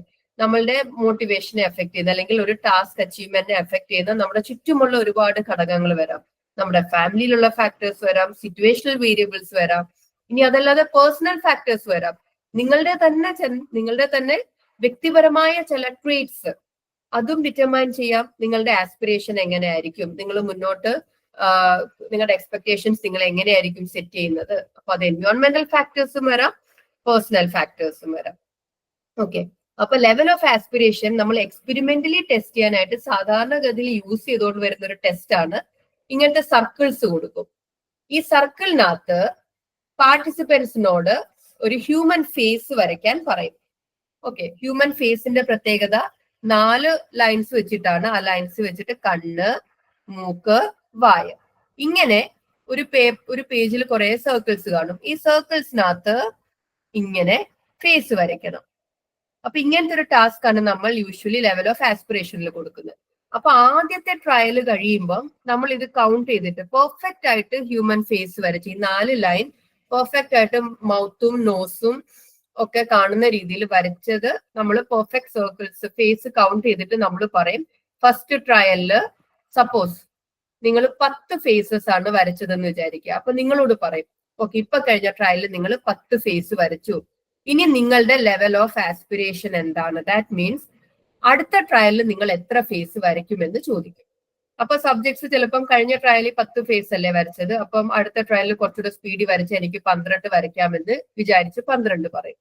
അപ്പൊ വീണ്ടും നമ്മൾ ഈ ടാസ്ക് കൊടുക്കും, അവർ ഫേസ് വരയ്ക്കും. 12 വരച്ചതെങ്കിൽ അവരുടെ ആസ്പിരേഷൻ കറക്റ്റ് ആണ്. അതായത് ഓവറായിട്ടല്ലോ, ഓവർ റിയലിസ്റ്റിക് ആയിട്ടുള്ള ഒരു അസംഷൻ അല്ല അവർ വെച്ചത്. അവരുടെ പ്രീവിയസ് പെർഫോമൻസ് വെച്ചുകൊണ്ട് അറ്റൈനബിൾ ആയിട്ടുള്ള ഒരു ഗോളാണ്, റിയലിസ്റ്റിക് ആസ്പിരേഷൻ ആണ് അവർക്കുള്ളതെന്ന് നമുക്ക് പറയാൻ സാധിക്കും. ഇപ്പൊ സപ്പോസ് ചിലർ പറയത്തില്ലേ, കഴിഞ്ഞ ട്രയലിൽ 10 ഫേസ് വരച്ചു, അപ്പൊ അടുത്ത ട്രയലിൽ ഞാൻ ഒരു 20 ഫേസ് വരയ്ക്കും. അപ്പൊ ടൈം ലിമിറ്റ് ഉണ്ട്, ഈ ടെസ്റ്റ് ചെയ്യാൻ ടൈം ലിമിറ്റ് നമ്മൾ കൊടുക്കും. അപ്പൊ അവര് പറയാം 20 വരയ്ക്കും, പക്ഷെ വരച്ചു കഴിയുമ്പോൾ ചിലപ്പോൾ 11 കാണത്തുള്ളൂ. അപ്പൊ അതെന്താണ്? അൺറിയലിസ്റ്റിക് ആണ് അല്ലെ? അപ്പൊ ആസ്പിരേഷൻ, ഒരാൾ ആസ്പിരേഷൻ വെക്കുമ്പം റിയലിസ്റ്റിക് ആയിട്ടുള്ള ആസ്പിരേഷൻ വെച്ചാൽ നമ്മൾ മോട്ടിവേറ്റഡ് ആയിരിക്കും കൂടുതൽ നമ്മുടെ പെർഫോമൻസിനെ എൻഹാൻസ് ചെയ്യാൻ. അപ്പൊ അതുകൊണ്ട് തന്നെ മോട്ടിവേഷനിൽ ഒരു ഇമ്പോർട്ടന്റ് കോൺസെപ്റ്റ് ആണ് ലെവൽ ഓഫ് ആസ്പിരേഷൻ. അപ്പൊ നമ്മൾ ഈ വെക്കുന്ന പേഴ്സണൽ എക്സ്പെക്ടേഷൻ എന്തായിരിക്കണം? റിയലിസ്റ്റിക്കും അറ്റൈനബിളും ആയിരിക്കണം. അതല്ലാതെ മോട്ടിവേറ്റ് ചെയ്യാൻ വേണ്ടിയിട്ട് അറ്റൈൻ ചെയ്യാവുന്നതിന്റെ മുകളിൽ കൊണ്ടുവന്ന് നമ്മൾ ഗോൾസ് സെറ്റ് ചെയ്യരുത്. റിയലിസ്റ്റിക്കും അറ്റൈനബിളും ആയിരിക്കണം നമ്മൾ സെറ്റ് ചെയ്യുന്ന ടാർഗറ്റ് എന്ന് പറയുന്നത്. ഓക്കെ. അപ്പൊ ഇത് എക്സ്പെരിമെന്റലി നമുക്ക് അസസ് ചെയ്യാവുന്ന, ഒരാൾ സെറ്റ് ചെയ്യുന്ന ആസ്പിരേഷൻ, ഒരാളുടെ ലെവൽ ഓഫ് ആസ്പിരേഷൻ റിയലിസ്റ്റിക്കും അറ്റൈനബിൾ ആണോ, അവർ സെറ്റ് ചെയ്യുന്ന ഗോൾ അവർക്ക് അറ്റൈൻ ചെയ്യാവുന്ന ഗോൾ ആണോ ചെയ്യുന്നത്, അത് അവർ അറ്റൈൻ ചെയ്യുന്നുണ്ടോ എന്നൊക്കെ നമുക്ക് എക്സ്പെരിമെന്റലി ഈ പറയുന്ന ഫേസ് ഡ്രോയിങ് ടെക്നിക്കിലൂടെ നമുക്ക് ടെസ്റ്റ് ചെയ്യാൻ സാധിക്കും. അപ്പൊ ഇത് എങ്ങനെയാ നമ്മള് നോക്കുന്നതെന്ന് വെച്ചാൽ ഞാൻ ഈ പറഞ്ഞ പ്രൊസീജിയർ മനസ്സിലായെന്ന് വിചാരിക്കുന്നു. ഓക്കെ. ഇനിയും ഈ ലെവൽ ഓഫ് ആസ്പിരേഷനെ ബേസ് ചെയ്തുകൊണ്ടുള്ള ഒരു തിയറി ഉണ്ട്, ലെവൽ ഓഫ് ആസ്പിരേഷൻ തിയറി. അതായത് ഈ ഒരു തിയറി ശരിക്കും പറഞ്ഞാല് റോബർട്ട് കെ മേർട്ടൺ 1957 ഡെവലപ്പ് ചെയ്ത തിയറിയാണ്. അപ്പൊ ഈ ലെവൽ ഓഫ് ആസ്പിരേഷൻ എന്നുള്ള തിയറിയുടെ ഒരു ഒറിജിനൽ ഫോർമുലേഷൻ എവിടെയാണ്? ഒരു general theory of social structure and Anomie എന്നുള്ള രീതിയിലാണ് ഡിസ്ക്രൈബ് ചെയ്തിരിക്കുന്നത്. ഓക്കെ. അപ്പൊ ഇതിനകത്ത് മേർട്ടൺ പറയുന്നത് നമ്മളുടെ എക്സ്പെക്ടേഷൻസും ആസ്പിരേഷൻസിനും എന്തിനെ ആശ്രയിച്ചിരിക്കും? നമ്മുടെ എൻവയോൺമെന്റിനെ ആശ്രയിച്ചിരിക്കും.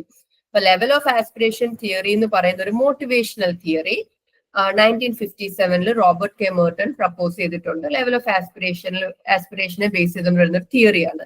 ആ തിയറിയിൽ മേർട്ടൺ പറയുന്നത് നമ്മുടെ എൻവയോൺമെന്റ് ആണ് നമ്മുടെ എക്സ്പെക്ടേഷനും ആസ്പിരേഷനും ഡിറ്റർമൈൻ ചെയ്യുന്നത് എന്നാണ്.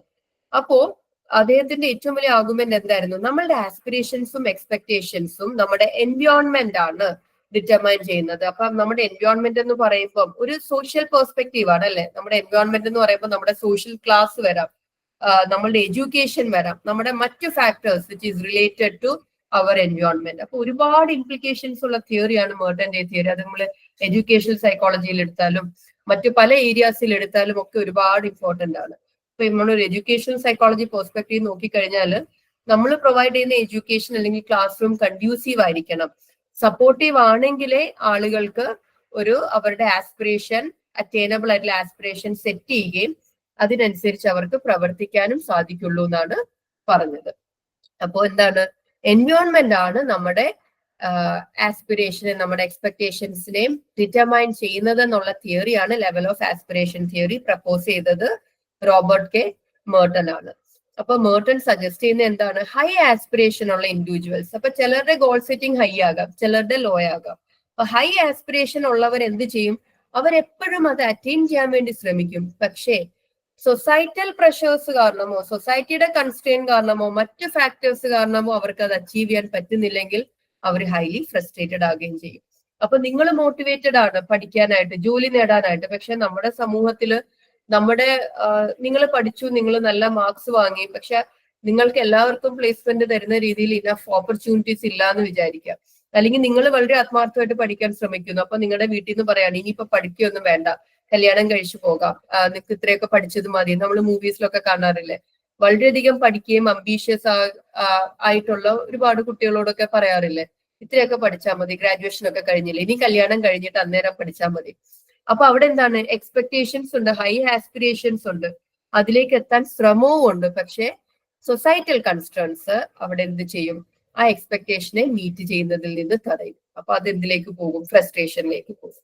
അപ്പൊ ഇവിടെ നോക്കിയാൽ അറിയാം, എൻവയോൺമെന്റ് ഫാക്ടേഴ്സിനാണ് നമ്മളുടെ സോഷ്യൽ ക്ലാസ്, നമ്മുടെ വിദ്യാഭ്യാസം, മറ്റ് എൻവയോൺമെന്റൽ ഫാക്ടേഴ്സ് ആണ് നമ്മളുടെ ലെവൽ ഓഫ് ആസ്പിറേഷനെ നിർണ്ണയിക്കുന്നത് എന്ന് പറഞ്ഞ തിയറിയാണ് level of aspiration theory. Okay, ഇത്രയും മനസ്സിലായി എന്ന് വിചാരിക്കുന്നു. ഇനിയും അടുത്തൊരു കോൺസെപ്റ്റ് ആണ് നോളജ് ഓഫ് റിസൾട്ട്. അതായത് നമ്മൾ ചെയ്തൊരു കാര്യത്തിനെ കുറിച്ചുള്ള നമ്മൾ ഒരു ടാസ്ക് ചെയ്തു, ആ ടാസ്കിന്റെ റിസൾട്ടിനെ കുറിച്ചുള്ള അവയർനെസ്, ഇത് എങ്ങനെ നമ്മുടെ ബിഹേവിയറിനെ മോട്ടിവേറ്റ് ചെയ്യും, അല്ലെങ്കിൽ എങ്ങനെ നമ്മുടെ മുന്നോട്ടുള്ള പെർഫോമൻസിനെ മോട്ടിവേറ്റ് ചെയ്യും എന്നുള്ള കോൺസെപ്റ്റ് ആണ് knowledge of result. Knowledge of result എന്ന് പറഞ്ഞാൽ verbalised information about the outcome of A response. അപ്പൊ നിങ്ങൾ ഒരു റെസ്പോൺസ് ചെയ്തു, നിങ്ങൾ ഒരു ഗോൾ അറ്റൈൻ ചെയ്യാനായിട്ട് ഒരു റെസ്പോൺസ് കാണിക്കുന്നു. ഇപ്പൊ നിങ്ങൾ പഠിക്കുന്നു, നിങ്ങൾ പഠിച്ചിട്ട് നിങ്ങൾ ഒരു പരീക്ഷ എഴുതിയിട്ട് ആ പരീക്ഷയ്ക്ക് നിങ്ങൾക്ക് കിട്ടുന്ന മാർക്ക് അതെന്താണ്, നിങ്ങളുടെ റെസ്പോൺസിനുള്ള ഔട്ട്കം ആണ്. ആ ഒരു അറിവിനെയാണ് നമ്മൾ നോളജ് ഓഫ് റിസൾട്ട് എന്ന് പറയുന്നത്. ഒരു ഗോളിലേക്കുള്ള നിങ്ങളുടെ റെസ്പോൺസിന്റെ ഔട്ട്കം, നിങ്ങൾ എങ്ങനെ പെർഫോം ചെയ്യുന്നു എന്നുള്ള ഔട്ട്കം ആണ് നോളജ് ഓഫ് റിസൾട്ട്. അപ്പോൾ ലേണിംഗ് തിയറീസ് പറയുന്ന എന്താണ്, ഈ ഇൻഫർമേഷൻ നമുക്ക് നമ്മളുടെ പെർഫോമൻസിനെ കുറിച്ചുള്ള ഇൻഫർമേഷൻ പലപ്പോഴും നമുക്ക് യൂസ്ഫുൾ ആണ്, അത് നമ്മളെ മോട്ടിവേറ്റ് ചെയ്യും, നമ്മുടെ ബിഹേവിയറിനെ എനർജൈസ് ചെയ്യും എന്നാണ് പറയുന്നത്. അപ്പൊ നമ്മുടെ നോളജ് ഓഫ് റിസൾട്ട് ശ്രദ്ധിക്കേണ്ട ഒരു കാര്യമാണ്, ഗൈഡൻസിന് നല്ലതാണ്, പക്ഷേ ഒരുപാട് ഫീഡ്ബാക്ക്, വളരെ മൈന്യൂട്ടായിട്ട് കണ്ടിന്യൂസ് ആയിട്ടും ഒരുപാട് ഫീഡ്ബാക്ക് വരുമ്പം ചിലപ്പോൾ നമ്മൾ എന്ത് ചെയ്യാം, നമ്മൾ ചിലപ്പം തെറ്റായിട്ടുള്ള റെസ്പോൺസിലേക്ക് നമ്മൾ പോകാം. അതായത് കണ്ടിന്യൂസ്ലി നമുക്ക് ഫീഡ്ബാക്ക് കിട്ടുമ്പം എന്താണോ കറക്റ്റ് എന്നുള്ളത് നമുക്ക് ഇന്റേണലി ഒരു മോഡൽ കാണും, ഇങ്ങനെയാണ് നമ്മൾ ബിഹേവ് ചെയ്യേണ്ടത്. പക്ഷെ ഇങ്ങനെ നിരന്തരം നമുക്ക് ഇങ്ങനെ ഗൈഡൻസ് വന്നുകൊണ്ടേ ഇരിക്കുമ്പം നമ്മൾ തന്നെ കൺഫ്യൂസ്ഡ് ആകും. അപ്പൊ നോളജ് ഓഫ് റിസൾട്ട് എസെൻഷ്യൽ ആണ്, പക്ഷേ ടു മച്ച് ഓഫ് ഫീഡ്ബാക്ക് എന്ത് ചെയ്യാം, പ്രശ്നം ഉണ്ടാക്കാം, നമ്മൾക്ക് പ്രോപ്പർ ആയിട്ട് നമ്മുടെ ബിഹേവിയറിനെ ഗൈഡ് ചെയ്യാൻ പറ്റിയെന്ന് വരത്തില്ല. അപ്പൊ ഈ ഒരു നോളജ് ഓഫ് റിസൾട്ടിലേക്കുള്ള ഒറിജിനിലേക്ക് നയിച്ചത് എന്താണ്, തോണ്ടാക്കിന്റെയും ട്രോബ്രിഡ്ജിന്റെയും കാസന്റെയും ഒക്കെ സ്റ്റഡീസ് ആണ്. അപ്പൊ തോണ്ടാക്കിന്റെയും ട്രോബ്രിഡ്ജ് ആൻഡ് കാസന്റെ സ്റ്റഡീസ് ആണ് ഈ നോളജ് ഓഫ് റിസൾട്ട് അല്ലെങ്കിൽ നോളജ് ഓഫ് റിസൾട്ട് ഇൻവെസ്റ്റിഗേഷനിലേക്ക് നയിച്ചത്. അപ്പൊ ഇവര് ബേസിക്കലി ചെയ്തത് ഡ്രോയിങ് ലൈൻസ് വരച്ചിട്ടുള്ള ടാസ്കുകളാണ് കൊടുത്തത്, ഈ ഒരു നോളജ് ഓഫ് റിസൾട്ട് പെർഫോമൻസിനെ എങ്ങനെ അഫക്ട് ചെയ്യുന്നു എന്നുള്ളത് അറിയാനായിട്ട്. അപ്പൊ പല സെനേറിയോസ് പ്രസന്റ് ചെയ്തു. ഒന്നാമത്തേത് ഒരു തരത്തിലെ നോളജ് ഓഫ് റിസൾട്ടും കൊടുത്തില്ല. ഓരോ ട്രയൽ കഴിയുമ്പോഴും പ്രീവിയസ് ട്രയലിൽ അവരുടെ പെർഫോമൻസ് എങ്ങനെയാണ് അതിനെ കുറിച്ച് ഒരു തരത്തിലെ ഇൻഫർമേഷനും ഇല്ല. ചില കേസസിൽ നോൺസെൻസ്, പ്രത്യേകിച്ച് അവർക്ക് ബെനിഫിഷ്യൽ ആവുന്ന രീതിയിൽ അല്ലാതെ എന്തൊക്കെയോ ഫീഡ്ബാക്ക് കൊടുത്തു. ചില കേസസിൽ ക്വാളിറ്റേറ്റീവ്, അതായത് ബെറ്റർ ആണ്, കൃത്യമായിട്ടല്ലാതെ ഒരു വാല്യൂ അല്ലാതെ പറഞ്ഞു കൊടുക്കുന്നതാണ് ക്വാളിറ്റേറ്റീവ് നോളജ് ഓഫ് റിസൾട്ട് എന്ന് പറയുന്നത്. ഇനി അടുത്താണ് ക്വാണ്ടിറ്റേറ്റീവ് നോളജ് ഓഫ് റിസൾട്ട്. ഞാൻ എക്സാമ്പിൾ പറയാം. ഈ ലൈൻ ഡ്രോയിങ് ടാസ്ക് എന്ന് പറഞ്ഞാൽ സബ്ജക്റ്റിനോട് അല്ലെങ്കിൽ പാർട്ടിസിപ്പന്റിനോട് ഒരു മെഷർമെന്റ് പറയും. ഇപ്പൊ 10 സെന്റിമീറ്റർ ഫോർ എക്സാമ്പിൾ, 10 സെന്റിമീറ്ററിന്റെ ഒരു ലൈൻ വരയ്ക്കാൻ പറയും. ഈ 10 സെന്റിമീറ്ററിന്റെ ലൈൻ അവര് സ്കെയിൽ ഉപയോഗിച്ചാവരുത് വരയ്ക്കേണ്ടത്, സ്കെയിൽ ഇല്ലാതെ ഫ്രീ ഹാൻഡ്ലി വേണം 10 സെന്റിമീറ്ററിന്റെ ഒരു ലൈൻ അവര് വരയ്ക്കാനായിട്ട്. അപ്പൊ അവർ ഒന്നാമത്തെ ലൈൻ വരച്ചു കഴിയുമ്പോൾ രണ്ടാമത്തെ ലൈൻ വരയ്ക്കുന്നതിന് മുമ്പ് അവര് കാണാതെ ഈ ലൈൻ മെഷർ ചെയ്തിട്ട് അവർക്ക് ഫീഡ്ബാക്ക് കൊടുക്കും. അപ്പൊ അവർക്ക് ഫീഡ്ബാക്ക് കൊടുക്കുമ്പോൾ പല രീതിയിൽ കൊടുക്കാം. ഒന്നാമത്തെ കണ്ടീഷൻ എന്താ, ഫീഡ്ബാക്ക് ഒന്നുമില്ല, 10 ട്രയൽ കണ്ടിന്യൂസ്ലി 10 സെന്റിമീറ്റർ അസംഷൻ വെച്ച് വരച്ചു പോകാൻ പറയും. ആ കണ്ടീഷൻ എന്താണ്, no knowledge of result. Second condition എന്താണ്, നോൺസെൻസ് നോളജ് ഓഫ് റിസൾട്ട്, അതായത് അവർക്ക് വേണ്ട രീതിയിലുള്ള ഫീഡ്ബാക്ക് ഇല്ല, അവർക്ക് ഗുണപ്പെടുന്ന രീതിയിലെ ഫീഡ്ബാക്ക് ഇല്ല. മൂന്നാമത്തെ കണ്ടീഷൻ എന്താണ്? ക്വാളിറ്റേറ്റീവ് നോളജ് ഓഫ് റിസൾട്ട്, അതായത് ഇത് വരച്ചിട്ട് മെഷർ ചെയ്തു 10 സെന്റിമീറ്റർ ആണെങ്കിൽ ഓക്കെ കറക്റ്റ്, രണ്ടാമത്തെ വരച്ചു 11 അല്ലെങ്കിൽ 12 സെന്റിമീറ്റർ ആണെങ്കിൽ റോങ്, ഇങ്ങനെ റൈറ്റ് ഓർ റോങ് അല്ലെങ്കിൽ അങ്ങനത്തെ റെസ്പോൺസ് മാത്രം പറയുന്നതാണ് ക്വാളിറ്റേറ്റീവ്. ഇനി ക്വാണ്ടിറ്റേറ്റീവ് നോളജ് ഓഫ് റിസൾട്ട് എന്ന് പറയുമ്പോൾ മെഷർ ചെയ്തിട്ട് പറഞ്ഞു കൊടുക്കുക, നോക്കി ഇപ്പൊ നിങ്ങൾ വരച്ച ലൈൻ 8 സെന്റിമീറ്റർ ആണ്, രണ്ടാമത്തെ ലൈൻ വരയ്ക്കുമ്പോൾ ഇപ്പൊ നിങ്ങൾ വരച്ച ലൈൻ 11 സെന്റിമീറ്റർ ആണ്. ഇങ്ങനെ ഫീഡ്ബാക്ക് കൊടുക്കുന്നതാണ് എന്താ പറയാ ക്വാണ്ടിറ്റേറ്റീവ് നോളജ് ഓഫ് റിസൾട്ട്. അപ്പൊ ഈ ഒരു എക്സ്പെരിമെന്റിൽ നിന്നും കൺക്ലൂഡ് ചെയ്ത് എന്താണ്, അവർക്ക് കിട്ടുന്ന ഇൻഫർമേഷൻ അത് കാരണം ചില തരത്തിലെ ലേണിംഗ് ഇഫക്ട്സ് ഉണ്ടാകാറുണ്ടെന്നാണ്. അപ്പൊ എപ്പോഴും പെർഫോമൻസിനെ കുറിച്ചുള്ള ഫീഡ്ബാക്ക് നമുക്ക് ചില ലേണിംഗ് ഇഫക്ട്സ് തരാറുണ്ട്. അപ്പൊ ഇതിനെയാണ് ലോ ഓഫ് ഇൻഫർമേഷൻ എന്ന് അവർ വിളിച്ചത്. So nature of information received by the subject produces some learning effects. ഇതിനെയാണ് ലോ ഓഫ് ഇൻഫർമേഷൻ എന്ന് പറയുന്നത്.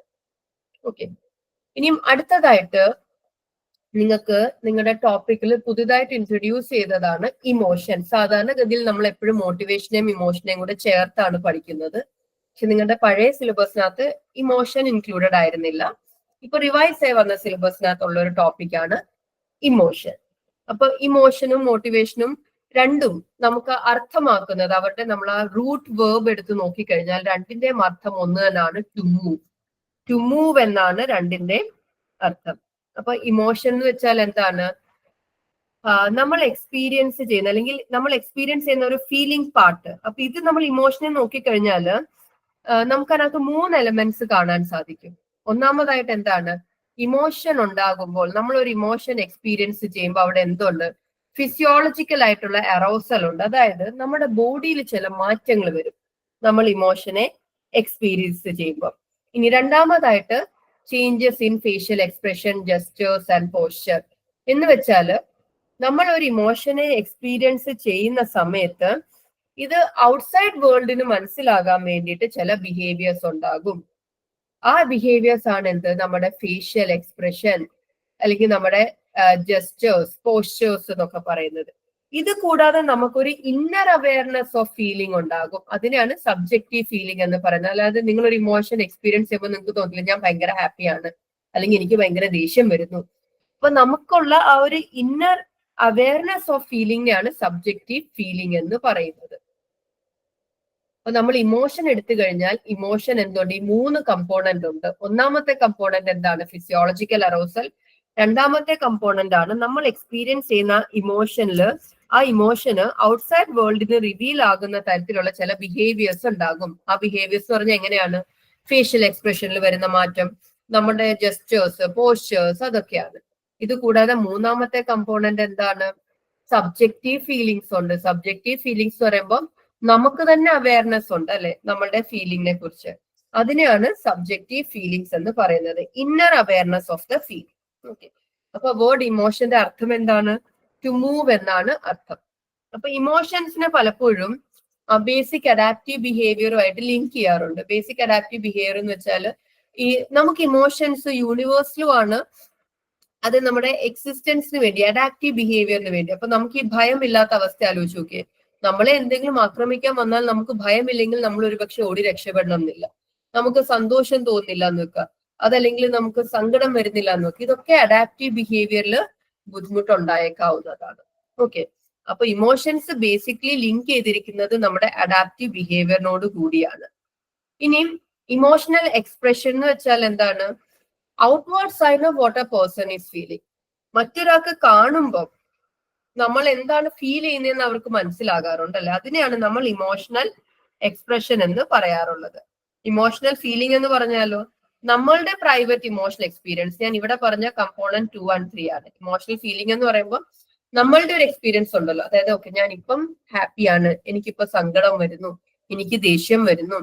നമ്മളുടെ ഒരു പ്രൈവറ്റ് ഇമോഷണൽ എക്സ്പീരിയൻസ് ആണ് ഇമോഷണൽ ഫീലിംഗ്. അത് മറ്റുള്ളവർക്ക് കാണാവുന്ന സയൻസ്, നമ്മുടെ ഫേഷ്യൽ എക്സ്പ്രഷനിലൂടെയും പോസ്ചറിലൂടെയും ബോഡി മൂവ്മെന്റിലൂടെയും ഒക്കെ മറ്റൊരാൾക്ക് കാണാവുന്ന സയൻസിനെയാണ് നമ്മൾ ഇമോഷണൽ എക്സ്പ്രഷൻസ് എന്ന് വിളിക്കുന്നത്.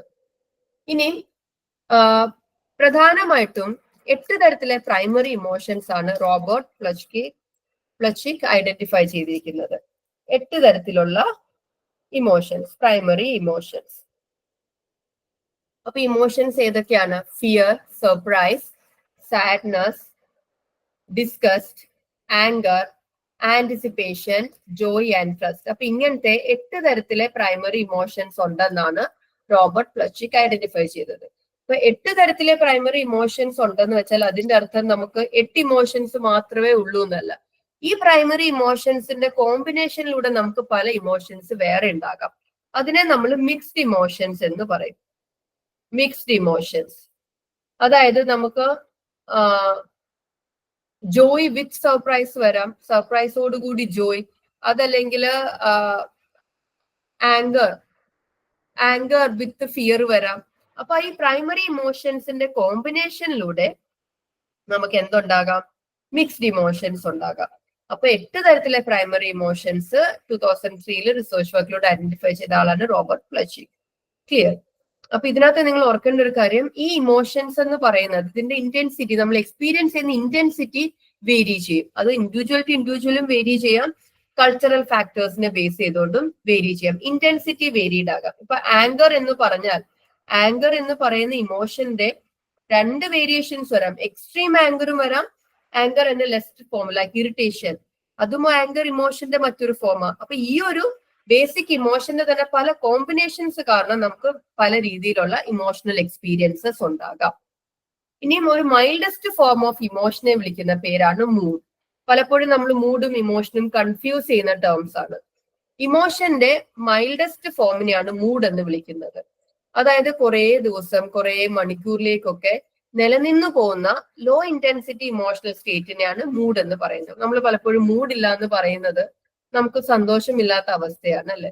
അപ്പൊ അതല്ലാതെ എന്തും നമുക്ക് ഇങ്ങനെ വളരെ ലോ ഇന്റൻസിറ്റിയിൽ ഒരു വിഷമം നിൽക്കുന്നു, അതല്ലെങ്കിൽ ലോ ഇന്റൻസിറ്റിയിൽ ദേഷ്യം നിൽക്കുന്നു. അപ്പൊ അങ്ങനെ ലോ ഇന്റൻസിറ്റി ഇമോഷണൽ സ്റ്റേറ്റ് അത് കുറച്ചധികം സമയത്തേക്ക് നിൽക്കുന്നതിനെയാണ് മൂഡ് എന്ന് പറയുന്നത്. നമ്മൾ ഇറിറ്റബിൾ മൂഡ് എന്ന് പറയാറുണ്ട്. അപ്പൊ ഒരാൾക്ക് ചെറിയ ലെവൽ ഓഫ് ദേഷ്യമുണ്ട്, അത് കുറെ നേരം നിൽക്കുകയാണെങ്കിൽ നമ്മൾ പറയും that he is experiencing an irritable mood. അവിടെ അയാൾ ആങ്കർ എന്ന ഇമോഷൻ എക്സ്പീരിയൻസ് ചെയ്തു എന്നല്ല പറയുന്നത്, പകരം the person is experiencing an irritable mood. അപ്പൊ ഒരു ഇമോഷൻ അതിന്റെ ലെസ് ഇന്റൻസിറ്റിയിൽ കുറെ സമയത്തേക്ക് നിലനിൽക്കുകയാണെങ്കിൽ നമ്മൾ അതിനെ മൂഡ് എന്ന് വിളിക്കുന്നു. അപ്പൊ മൂഡ് നമ്മുടെ ബിഹേവിയറിനെ അഫക്ട് ചെയ്യുന്ന ഒന്നാണ്. അപ്പൊ മൂഡ് അനുസരിച്ചിട്ടാണ് നമ്മുടെ ഡേ ടു ഡേ ബിഹേവിയറിനെ അത് അഫക്ട് ചെയ്യും, നമ്മളൊരു പെർട്ടിക്കുലർ രീതിയിൽ ആക്ട് ചെയ്യുകയും ചെയ്യുന്നത്. ഇനി പ്രധാനമായിട്ടുള്ള ഒരു ടോപ്പിക്കാണ് ഇമോഷന്റെ തിയറീസ് ഓഫ് ഇമോഷൻ. എങ്ങനെയാണ് നമ്മൾ ഇമോഷനെ എക്സ്പീരിയൻസ് ചെയ്യുന്നതെന്നുള്ള തിയറീസ് ഓഫ് ഇമോഷൻ.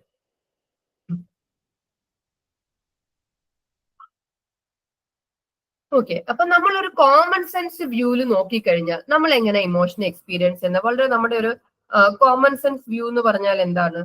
നമ്മൾ എന്തെങ്കിലും ഒരു സ്റ്റിമുലസ് കണ്ടു, ആ സ്റ്റിമുലസ് കാരണം നമ്മൾ ഒരു ഇമോഷനെ എക്സ്പീരിയൻസ് ചെയ്തു, ആ എക്സ്പീരിയൻസ് കാരണം നമുക്കൊരു ഫിസിയോളജിക്കൽ അറോസൽ ഉണ്ടായി. അപ്പൊ നമ്മളൊരു കോമൺ സെൻസ് വ്യൂ നോക്കിക്കഴിഞ്ഞാൽ നിങ്ങളൊരു പട്ടി കടിക്കാൻ വരുന്നു, ആ പട്ടിയെ കണ്ടപ്പോൾ നിങ്ങൾക്ക് ഭയം ഉണ്ടായി. ആ ഭയം കാരണം നിങ്ങൾക്ക് എന്തുണ്ടായി? നിങ്ങൾ പെട്ടെന്ന് വിയർക്കാൻ തുടങ്ങി, വരയ്ക്കാൻ തുടങ്ങി.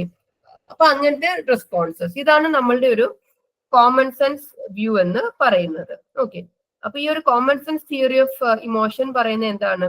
ഒരു സ്റ്റിമുലസ് ഉണ്ടായിരിക്കും, ആ സ്റ്റിമുലസ് കാരണം ആദ്യം നമുക്കൊരു ഫസ്റ്റ് റെസ്പോൺസ് എന്ന് പറയുന്നത് ഒരു ഫിയറോ അല്ലെങ്കിൽ എന്താണോ ആ പർട്ടിക്കുലർ ഇമോഷൻ, ആ റെസ്പോൺസ് വരും. അത് കഴിഞ്ഞിട്ട് അതിനനുസരിച്ചുള്ള മാറ്റങ്ങൾ ബോഡിയിൽ വരും. ഈ കോമൺ സെൻസ് വ്യൂ ഓഫ് ഇമോഷനെ മൊത്തത്തില് ചലഞ്ച് ചെയ്തുകൊണ്ട് അല്ലെങ്കിൽ അതിനെ ക്രിട്ടിസൈസ് ചെയ്തുകൊണ്ട് അതല്ല ശരി എന്ന് പറഞ്ഞ് വന്ന തിയറിയാണ് ജെയിംസ് ലാങ് തിയറി. അതായത് നമ്മൾ ബേസിക്കലി എങ്ങനെയാണ് ഇമോഷൻ എക്സ്പീരിയൻസ് ചെയ്യുന്നത് എന്നുള്ള നമ്മുടെ വിശ്വാസത്തിന് നേരെ ഓപ്പോസിറ്റ് ആണ് ജെയിംസ് ലാങ് തിയറി എന്ന് പറയുന്നത്. അപ്പൊ നമ്മുടെ ഈ വില്യം ജെയിംസ് എന്ന് പറയുന്നത് നമ്മുടെ ഫങ്ഷണലിസം സ്കൂളിന്റെ പ്രൊപ്പൗണ്ടറായ അതേ വില്യം ജെയിംസ് തന്നെയാണ്. അപ്പൊ വില്യം ജെയിംസ് നമ്മുടെ ഈ common sense view point, emotion experience ചെയ്യുന്ന കോമൺ സെൻസ് വ്യൂ പോയിന്റിനെ ഡിസഗ്രി ചെയ്തുകൊണ്ട് വന്ന ആളാണ്. അപ്പൊ അദ്ദേഹം പറഞ്ഞ കമ്പോണൻസ്, ഈ ഇമോഷന്റെ കമ്പോണൻസിന്റെ ഓർഡർ കുറച്ച് വ്യത്യാസമുണ്ട്. അപ്പൊ ഇതേ സമയത്താണ് ഫിസിയോളജിസ്റ്റും സൈക്കോളജിസ്റ്റുമായിട്ടുള്ള കാൾ ലാങ് ഈ ജെയിംസിന്റെ തിയറിയുടെ കൂടെ ഇവർ ഒന്നിച്ചു ചേർന്നല്ല തിയറി ഉണ്ടാക്കിയത്, പക്ഷെ ഒരേ സമയം ഇൻഡിപെൻഡന്റ് ആയിട്ടാണ് സെയിം കോൺസെപ്റ്റ് കൊണ്ടുവന്നത്. പക്ഷെ അതുകൊണ്ടാണ് ഇവരുടെ പേര് ഒന്നിച്ചു പറയുന്നത്. ഇവർ ഒന്നിച്ചു വർക്ക് ചെയ്ത് കൊണ്ടുവന്ന തിയറി അല്ല, ഒരേ സമയത്ത് തന്നെ ഇൻഡിപെൻഡന്റ് ആയിട്ട് ഒരേ തരത്തിൽ എക്സ്പ്ലനേഷൻ ഇമോഷനെ കുറിച്ച് തന്നു. അപ്പൊ അതുകൊണ്ടാണ് ഈ ഒരു തിയറിയെ ചേർത്ത് വെച്ച് പറയുന്നത്. സോ ഈ ഒരു തിയറിയുടെ പേരാണ് James Lange theory of emotion. അത് മനസ്സിലാകണമെങ്കിൽ സിമ്പിൾ ആയിട്ട് നിങ്ങൾ ആ ഇമേജ് നോക്കിയാൽ മതി. അപ്പൊ ഇമേജ് നോക്കിയാൽ നിങ്ങൾക്ക് മനസ്സിലാകും. ഒരു പട്ടി നിങ്ങളെ കടിക്കാൻ വരുന്നു, അത് കാരണം നിങ്ങളുടെ ഹാർട്ട് ബീറ്റ് കൂടുന്നു. ഹാർട്ട് ബീറ്റ് കൂടുന്നത് കൊണ്ടാണ് നിങ്ങൾ പേടിക്കുന്നത്. നമ്മളുടെ കോമൺ സെൻസ് വ്യൂവിന്റെ നേരെ ഓപ്പോസിറ്റ് ആണ് അല്ലെ. അതായത് ജെയിംസ് തന്നെ പറഞ്ഞിരിക്കുന്നത് എങ്ങനെയാണ്? We feel sorry because we cry. നമ്മൾ കരയുന്നത് കൊണ്ടാണ് നമുക്ക് സങ്കടം വരുന്നത്. Angry because we strike. നമ്മൾ സ്ട്രൈക്ക് ചെയ്യുന്നത് കൊണ്ടാണ് നമുക്ക് ദേഷ്യം വരുന്നത്. നമ്മള് വിറയ്ക്കുന്നത് കൊണ്ടാണ് നമുക്ക് പേടി വരുന്നത്. നമ്മൾ നേരെ തിരിച്ചല്ലേ വിചാരിക്കുന്നത്? സങ്കടം വരുന്നോണ്ട് കരയുന്നു എന്നാണ് നമ്മുടെ കോമൺ സെൻസ് വ്യൂ. പക്ഷെ ജെയിംസ് ലാങ് പറഞ്ഞ എന്താണ്? കരയുന്നത് കൊണ്ടാണ് നമ്മൾക്ക് സങ്കടം വന്നതെന്നാണ് ജെയിംസ് ലാങ് തിയറി പറയുന്നത്. ഓക്കെ, അപ്പൊ ഈ തിയറിക്ക് ഡെഫിനറ്റ്ലി ക്രിറ്റിസിസംസ് ഉണ്ടായിരുന്നു. പ്രധാനപ്പെട്ട ക്രിറ്റിസിസം എന്താണ്? ഈ സ്പൈനൽ കോഡ് ഇഞ്ചുറി ഉണ്ടാകുന്നവർക്ക് സിമ്പത്തറ്റിക് നെർവസ് സിസ്റ്റത്തിന്റെ ഫങ്ഷനിങ് കുറച്ച് കുറവായിരിക്കാം. പക്ഷെ അങ്ങനെയുള്ളവർക്കും ഇമോഷൻ എക്സ്പീരിയൻസ് ചെയ്യുന്നുണ്ട്. അപ്പൊ ജെയിംസ് ലാങ് തിയറി അനുസരിച്ചിട്ട് ആദ്യം സ്റ്റിമുലസ് കഴിഞ്ഞിട്ട് ഫിസിയോളജിക്കൽ റെസ്പോൺസ്, ആ ഫിസിയോളജിക്കൽ റെസ്പോൺസിനാണ് പിന്നെ ഇമോഷനിലേക്ക് ലീഡ് ചെയ്യുന്നത്. ഓക്കെ, അപ്പൊ അങ്ങനെ വരുമ്പം സ്പൈനൽ കോഡ് ഇഞ്ചുറീസ് ഉള്ളവർക്ക് സിമ്പത്തറ്റിക് നെർവസ് സിസ്റ്റം പ്രോപ്പറായിട്ട് ഫങ്ഷൻ ചെയ്യണം എന്നില്ല. അപ്പൊ അങ്ങനെയുള്ളവർക്ക് പക്ഷെ ഇമോഷൻസ് ഉണ്ട്. ഇമോഷൻസ് ഇഞ്ചുറിക്ക് മുന്നുള്ള അതേ ഇന്റൻസിറ്റിയിൽ തന്നെയാണ് ആഫ്റ്റർ ഇഞ്ചുറിയും അവർ ഇമോഷൻസ് എക്സ്പീരിയൻസ് ചെയ്യുന്നത്. അല്ലാതെ ജെയിംസ് ലാങ് പറഞ്ഞ പോലെ അവരുടെ ഇമോഷണൽ എക്സ്പീരിയൻസിൽ റിഡക്ഷൻ ഒന്നും ഉണ്ടായിട്ടില്ല. പിന്നെ അതുപോലെ തന്നെ പല ഇമോഷൻസിനും ഒരേപോലത്തെ ഫിസിയോളജിക്കൽ റെസ്പോൺസ് വന്നൂടെ? നമുക്ക് പേടിക്കുമ്പോൾ മാത്രമാണോ നമ്മുടെ ഹാർട്ട് ബീറ്റ് കൂടുന്നത്? സന്തോഷം ഒരുപാട് കൂടുമ്പോഴും ഹാർട്ട് ബീറ്റ് കൂടിക്കൂടെ? ദേഷ്യം വരുമ്പോൾ ഹാർട്ട് ബീറ്റ് കൂടിക്കൂടെ? അപ്പൊ പല ഇമോഷൻസിനും ഒരേ തരത്തിലെ ഫിസിയോളജിക്കൽ ചേഞ്ചസ് വരാം. അപ്പൊ അങ്ങനെ വരുമ്പം ജെയിംസ് ലാങ് തിയറി പ്രോപ്പർ ആയിട്ട് എക്സ്പ്ലെയിൻ ചെയ്യാൻ കഴിയുന്നില്ല നമ്മൾ എങ്ങനെ ഇമോഷൻസിനെ എക്സ്പീരിയൻസ് ചെയ്യുന്നു എന്നുള്ളത്. അപ്പൊ അതിനുശേഷം വന്ന തിയറിയാണ് കാനൻ ബാർഡിന്റെ തിയറി 1927. അപ്പൊ ഫിസിയോളജിസ്റ്റ് ആയിട്ടുള്ള വോൾട്ടർ കാനനും ഫിലിപ്പ് ബാർഡ്, വോൾട്ടർ കാനൻ 1927ലും ഫിലിപ്പ് ബാർഡ് 1934ലും ജെയിംസ് ലാങ് തിയറിയുമായിട്ട് ഡിസഗ്രി ചെയ്തിട്ട് അവര് കൊണ്ടുവന്ന കാഴ്ചപ്പാട് എന്തെന്ന് വെച്ചാല് ഇമോഷനും ഫിസിയോളജിക്കൽ എറോസലും ഒരേ സമയമാണ് നടക്കുന്നതെന്നുള്ള ഒരു വ്യൂ പോയിന്റ് ആണ് കാനൻ ബാർഡ് തിയറി പറഞ്ഞത്. ഓക്കെ, അപ്പൊ കാനൻ എന്ന് പറയുന്നത് സിമ്പത്തറ്റിക് എറോസൽ മെക്കാനിസത്തിൽ ഒരു എക്സ്പേർട്ട് ആയിരുന്നു. അപ്പൊ അദ്ദേഹം പറഞ്ഞൊരു കാര്യം എന്താണ്? ഒരേ സമയം അറ്റ് എ ടൈം ആണ് നമുക്ക് ഫിസിയോളജിക്കൽ എറോസലും ഇമോഷനും എക്സ്പീരിയൻസ് ചെയ്യുന്നത്. അപ്പോ അദ്ദേഹത്തിന്റെ ഒരു ഐഡിയ എങ്ങനെയായിരുന്നു? ഈ ഐഡിയനെ ബാർഡ് എക്സ്പാൻഡ് ചെയ്തിട്ട് അദ്ദേഹം പറഞ്ഞ എങ്ങനെയാണ്? നമുക്ക് സ്റ്റിമുലസ്, സെൻസറി ഇൻഫോർമേഷൻ, ബ്രെയിനിലേക്ക് വരുന്ന സെൻസറി ഇൻഫോർമേഷൻ തലാമസ് എന്ത് ചെയ്യും? ഒരേ സമയം തന്നെ കോർട്ടെക്സിലേക്കും സിമ്പത്തറ്റിക് നെർവസ് സിസ്റ്റത്തിലേക്കും അയക്കും. അപ്പൊ നമുക്ക് വരുന്ന ഇൻകമിങ് ഇൻഫോർമേഷൻ, നിങ്ങൾ ഇമേജ് നോക്കിയാൽ മനസ്സിലാകും. ഇൻകമിങ് ഇൻഫോർമേഷന്, സെൻസറി കോർട്ടെക്സിന് തലാമസ്, നമ്മുടെ റിലേ സ്റ്റേഷൻ ആണ് തലാമസ് എന്ന് പറയുന്നത്. റിലേ സെന്റർ എന്നാണ് തലാമസിനെ അറിയപ്പെടുന്നത്. ഈ തലാമസ് ഒരേ സമയം തന്നെ കോർട്ടെക്സിലേക്കും പിന്നെ എങ്ങോട്ടാണ്? സിമ്പത്തറ്റിക് നെർവസ് സിസ്റ്റത്തിന്റെ ഓർഗൻസിലേക്കും അയക്കും. അപ്പൊ നമ്മൾ എക്സ്പീരിയൻസ് ചെയ്യുന്ന ഇമോഷൻ, അപ്പൊ കോർട്ടെക്സ് ആണ് ഇമോഷണൽ എക്സ്പീരിയൻസിന് കാരണമായിട്ടുള്ളത്. ആൻഡ് സിമ്പത്തറ്റിക് നെർവസ് സിസ്റ്റം ആണ് നമ്മൾ എക്സ്പീരിയൻസ് ചെയ്യുന്ന ബോഡി ചേഞ്ചസിന് കാരണമായിട്ടുള്ളത്. അപ്പൊ നമ്മൾ ഇമോഷന്റെ ഇൻട്രൊഡക്ഷനിലെ പറഞ്ഞു, ഇമോഷന്റെ ഒരു കമ്പോണന്റ് ആണ് ഫിസിയോളജിക്കൽ അറോസൽ. നമ്മൾ എപ്പോഴൊരു ഇമോഷൻ എക്സ്പീരിയൻസ് ചെയ്താലും നമ്മുടെ ബോഡിയിൽ വ്യത്യാസങ്ങൾ വരും. അതിന് കാരണം എന്താണ്? Activation of sympathetic nervous system. അപ്പോ കാനൻ ബാർഡ് തിയറി അനുസരിച്ചിട്ട് എന്താണ്? ഒരേ സമയം തന്നെ ഈ ഒരു ഇൻകമിങ് സെൻസറി ഇൻഫോർമേഷൻ എങ്ങോട്ടൊക്കെ പോകും? കോർട്ടെക്സിലേക്കും പോകും, സിമ്പത്തറ്റിക് നെർവസ് സിസ്റ്റത്തിന്റെ ഓർഗൻസിലേക്ക് പോകും. ഇതാരാണ് ഈ മീഡിയേറ്റിംഗ് റോള് ചെയ്യുന്നത്? തലാമസ് ആണ് ചെയ്യുന്നത്.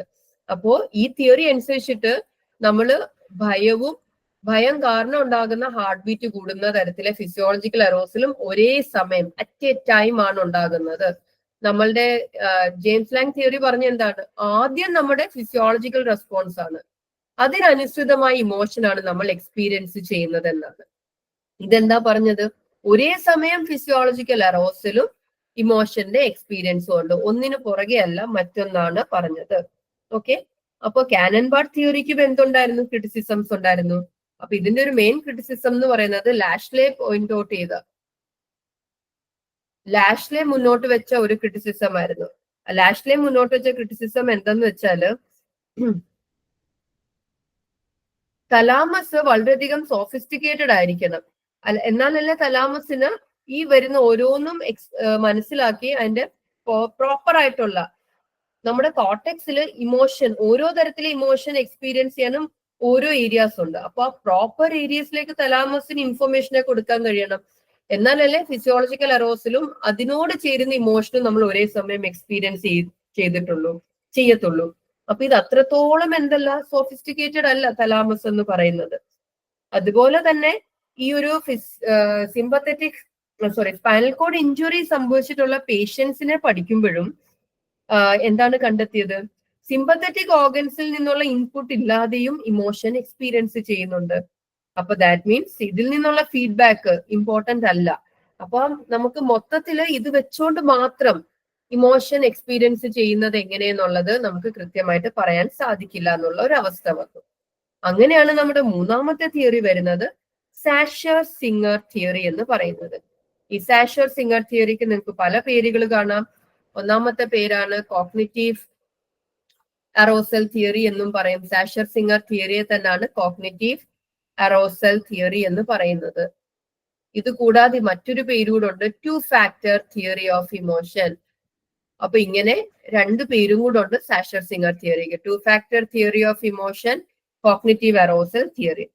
അപ്പൊ നമുക്ക് മുന്നേ ഉള്ള, നമ്മളിപ്പോ ഡിസ്കസ് ചെയ്ത രണ്ട് തിയറീസും നിങ്ങൾ ശ്രദ്ധിച്ചാൽ അറിയാം ഡിസ്കഷൻ എവിടെയാണുള്ളത്, ഇമോഷനും ഫിസിക്കൽ റിയാക്ഷനും.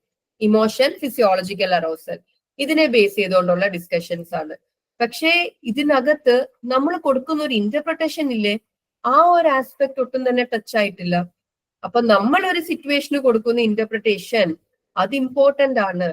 ആ ഒരു എലമെന്റിനെയും കൂടെ ഇൻകോർപ്പറേറ്റ് ചെയ്തു വരുന്ന തിയറിയാണ് സാഷർ ആൻഡ് സിംഗേഴ്സ് തിയറി. അപ്പൊ നമ്മൾ ഒരു ഇമോഷൻ എക്സ്പീരിയൻസ് ചെയ്യുന്നതിന് മുമ്പ് രണ്ട് കാര്യങ്ങൾ സംഭവിക്കണം എന്നാണ് സാഷർ ആൻഡ് സിംഗർ പറയുന്നത്. ഒന്നാമതായിട്ട് നമുക്കൊരു ഫിസിക്കൽ അറോസൽ വേണം. ഈ അറോസലിനെ നമ്മൾ ലേബൽ ചെയ്യണം. അപ്പോൾ നമ്മളൊരു ഇമോഷൻ എക്സ്പീരിയൻസ് ചെയ്യുന്നതിന് മുമ്പേ നമുക്കൊരു ഫിസിക്കൽ അറോസൽ ഉണ്ടാകണം. ആ ഫിസിക്കൽ അറോസലിന് നമ്മൾ ഒരു കോഗ്നിറ്റീവ് ലേബൽ കൊടുക്കണം. ആ കോഗ്നിറ്റീവ് ലേബൽ നമ്മൾ എങ്ങനെയാ കൊടുക്കുന്നത്? നമ്മുടെ എൻവയോൺമെന്റിൽ നിന്നുള്ള ക്യൂസ് വെച്ചിട്ടാണ് നമ്മൾ ആ കോഗ്നിറ്റീവ് ലേബൽ കൊടുക്കുന്നത്. അപ്പൊ ഇത് ഒരേ സമയമാണ് നടക്കുന്നത്. ഇതിന്റെ ഫലമായിട്ടാണ് നമ്മൾ ഇമോഷൻ എക്സ്പീരിയൻസ് ചെയ്യുന്നത്. ഇപ്പൊ ഒരു ഉദാഹരണം പറയുകയാണെങ്കിൽ, നിങ്ങൾ ഇരുട്ടത്ത് നിൽക്കുന്നുണ്ട്, പെട്ടെന്ന് പുറകെ വന്നിട്ട് ഒരാള് ഢോ എന്നുള്ള സൗണ്ട് ഉണ്ടാക്കുന്നു. അപ്പൊ നിങ്ങൾ തിരിഞ്ഞു നോക്കുമ്പോൾ നിങ്ങൾക്ക് പരിചയമല്ലാത്ത ഒരാളാണ് എന്ന് വിചാരിക്കുക.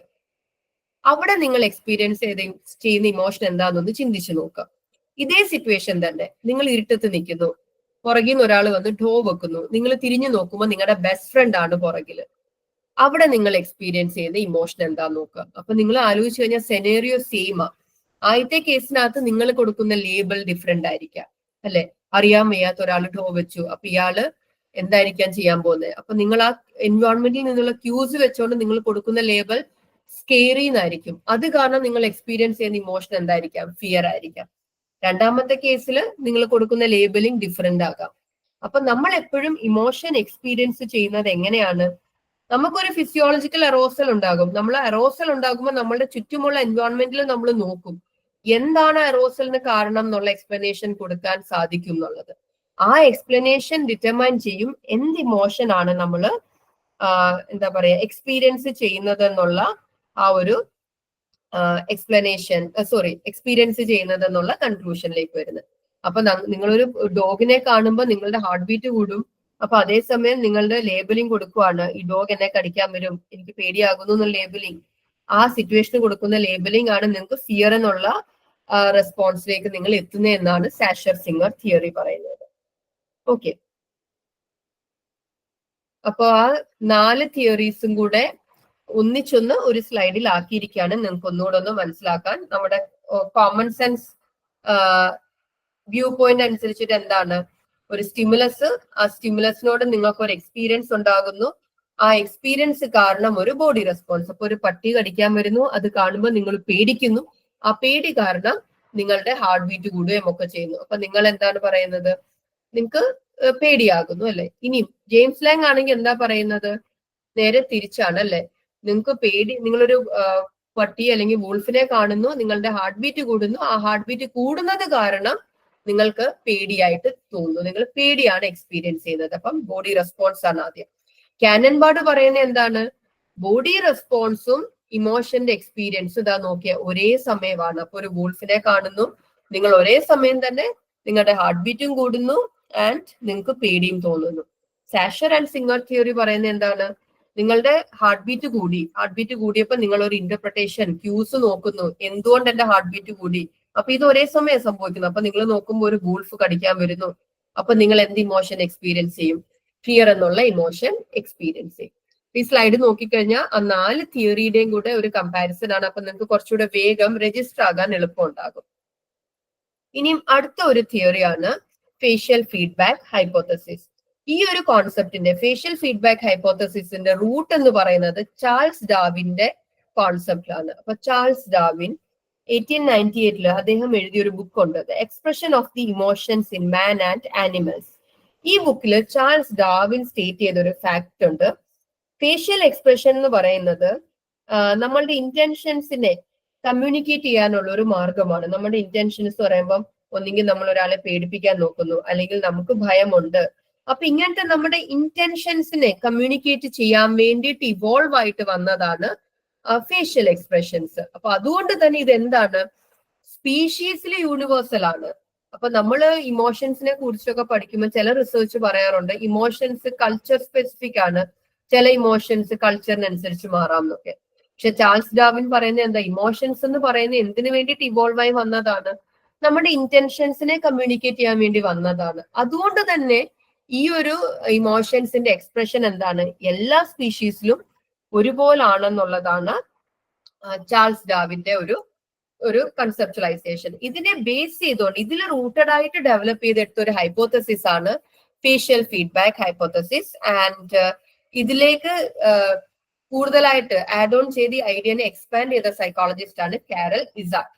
അപ്പൊ ഇദ്ദേഹം പറഞ്ഞത് ഫേസ് നമ്മുടെ ഇമോഷനെ അഫക്ട് ചെയ്യുന്ന ഒന്നാണെന്നാണ് കാരൽ ഇസാർഡ് പറയുന്നത്. ഇപ്പൊ നമ്മൾ സിമ്പിൾ ആയിട്ട് പറഞ്ഞാൽ, നിങ്ങൾ നന്നായിട്ട് ചിരിച്ചുകൊണ്ടേ ഇരിക്കുകയാണെങ്കിൽ നിങ്ങൾ ഹാപ്പിനെസ് ഫീൽ ചെയ്യും.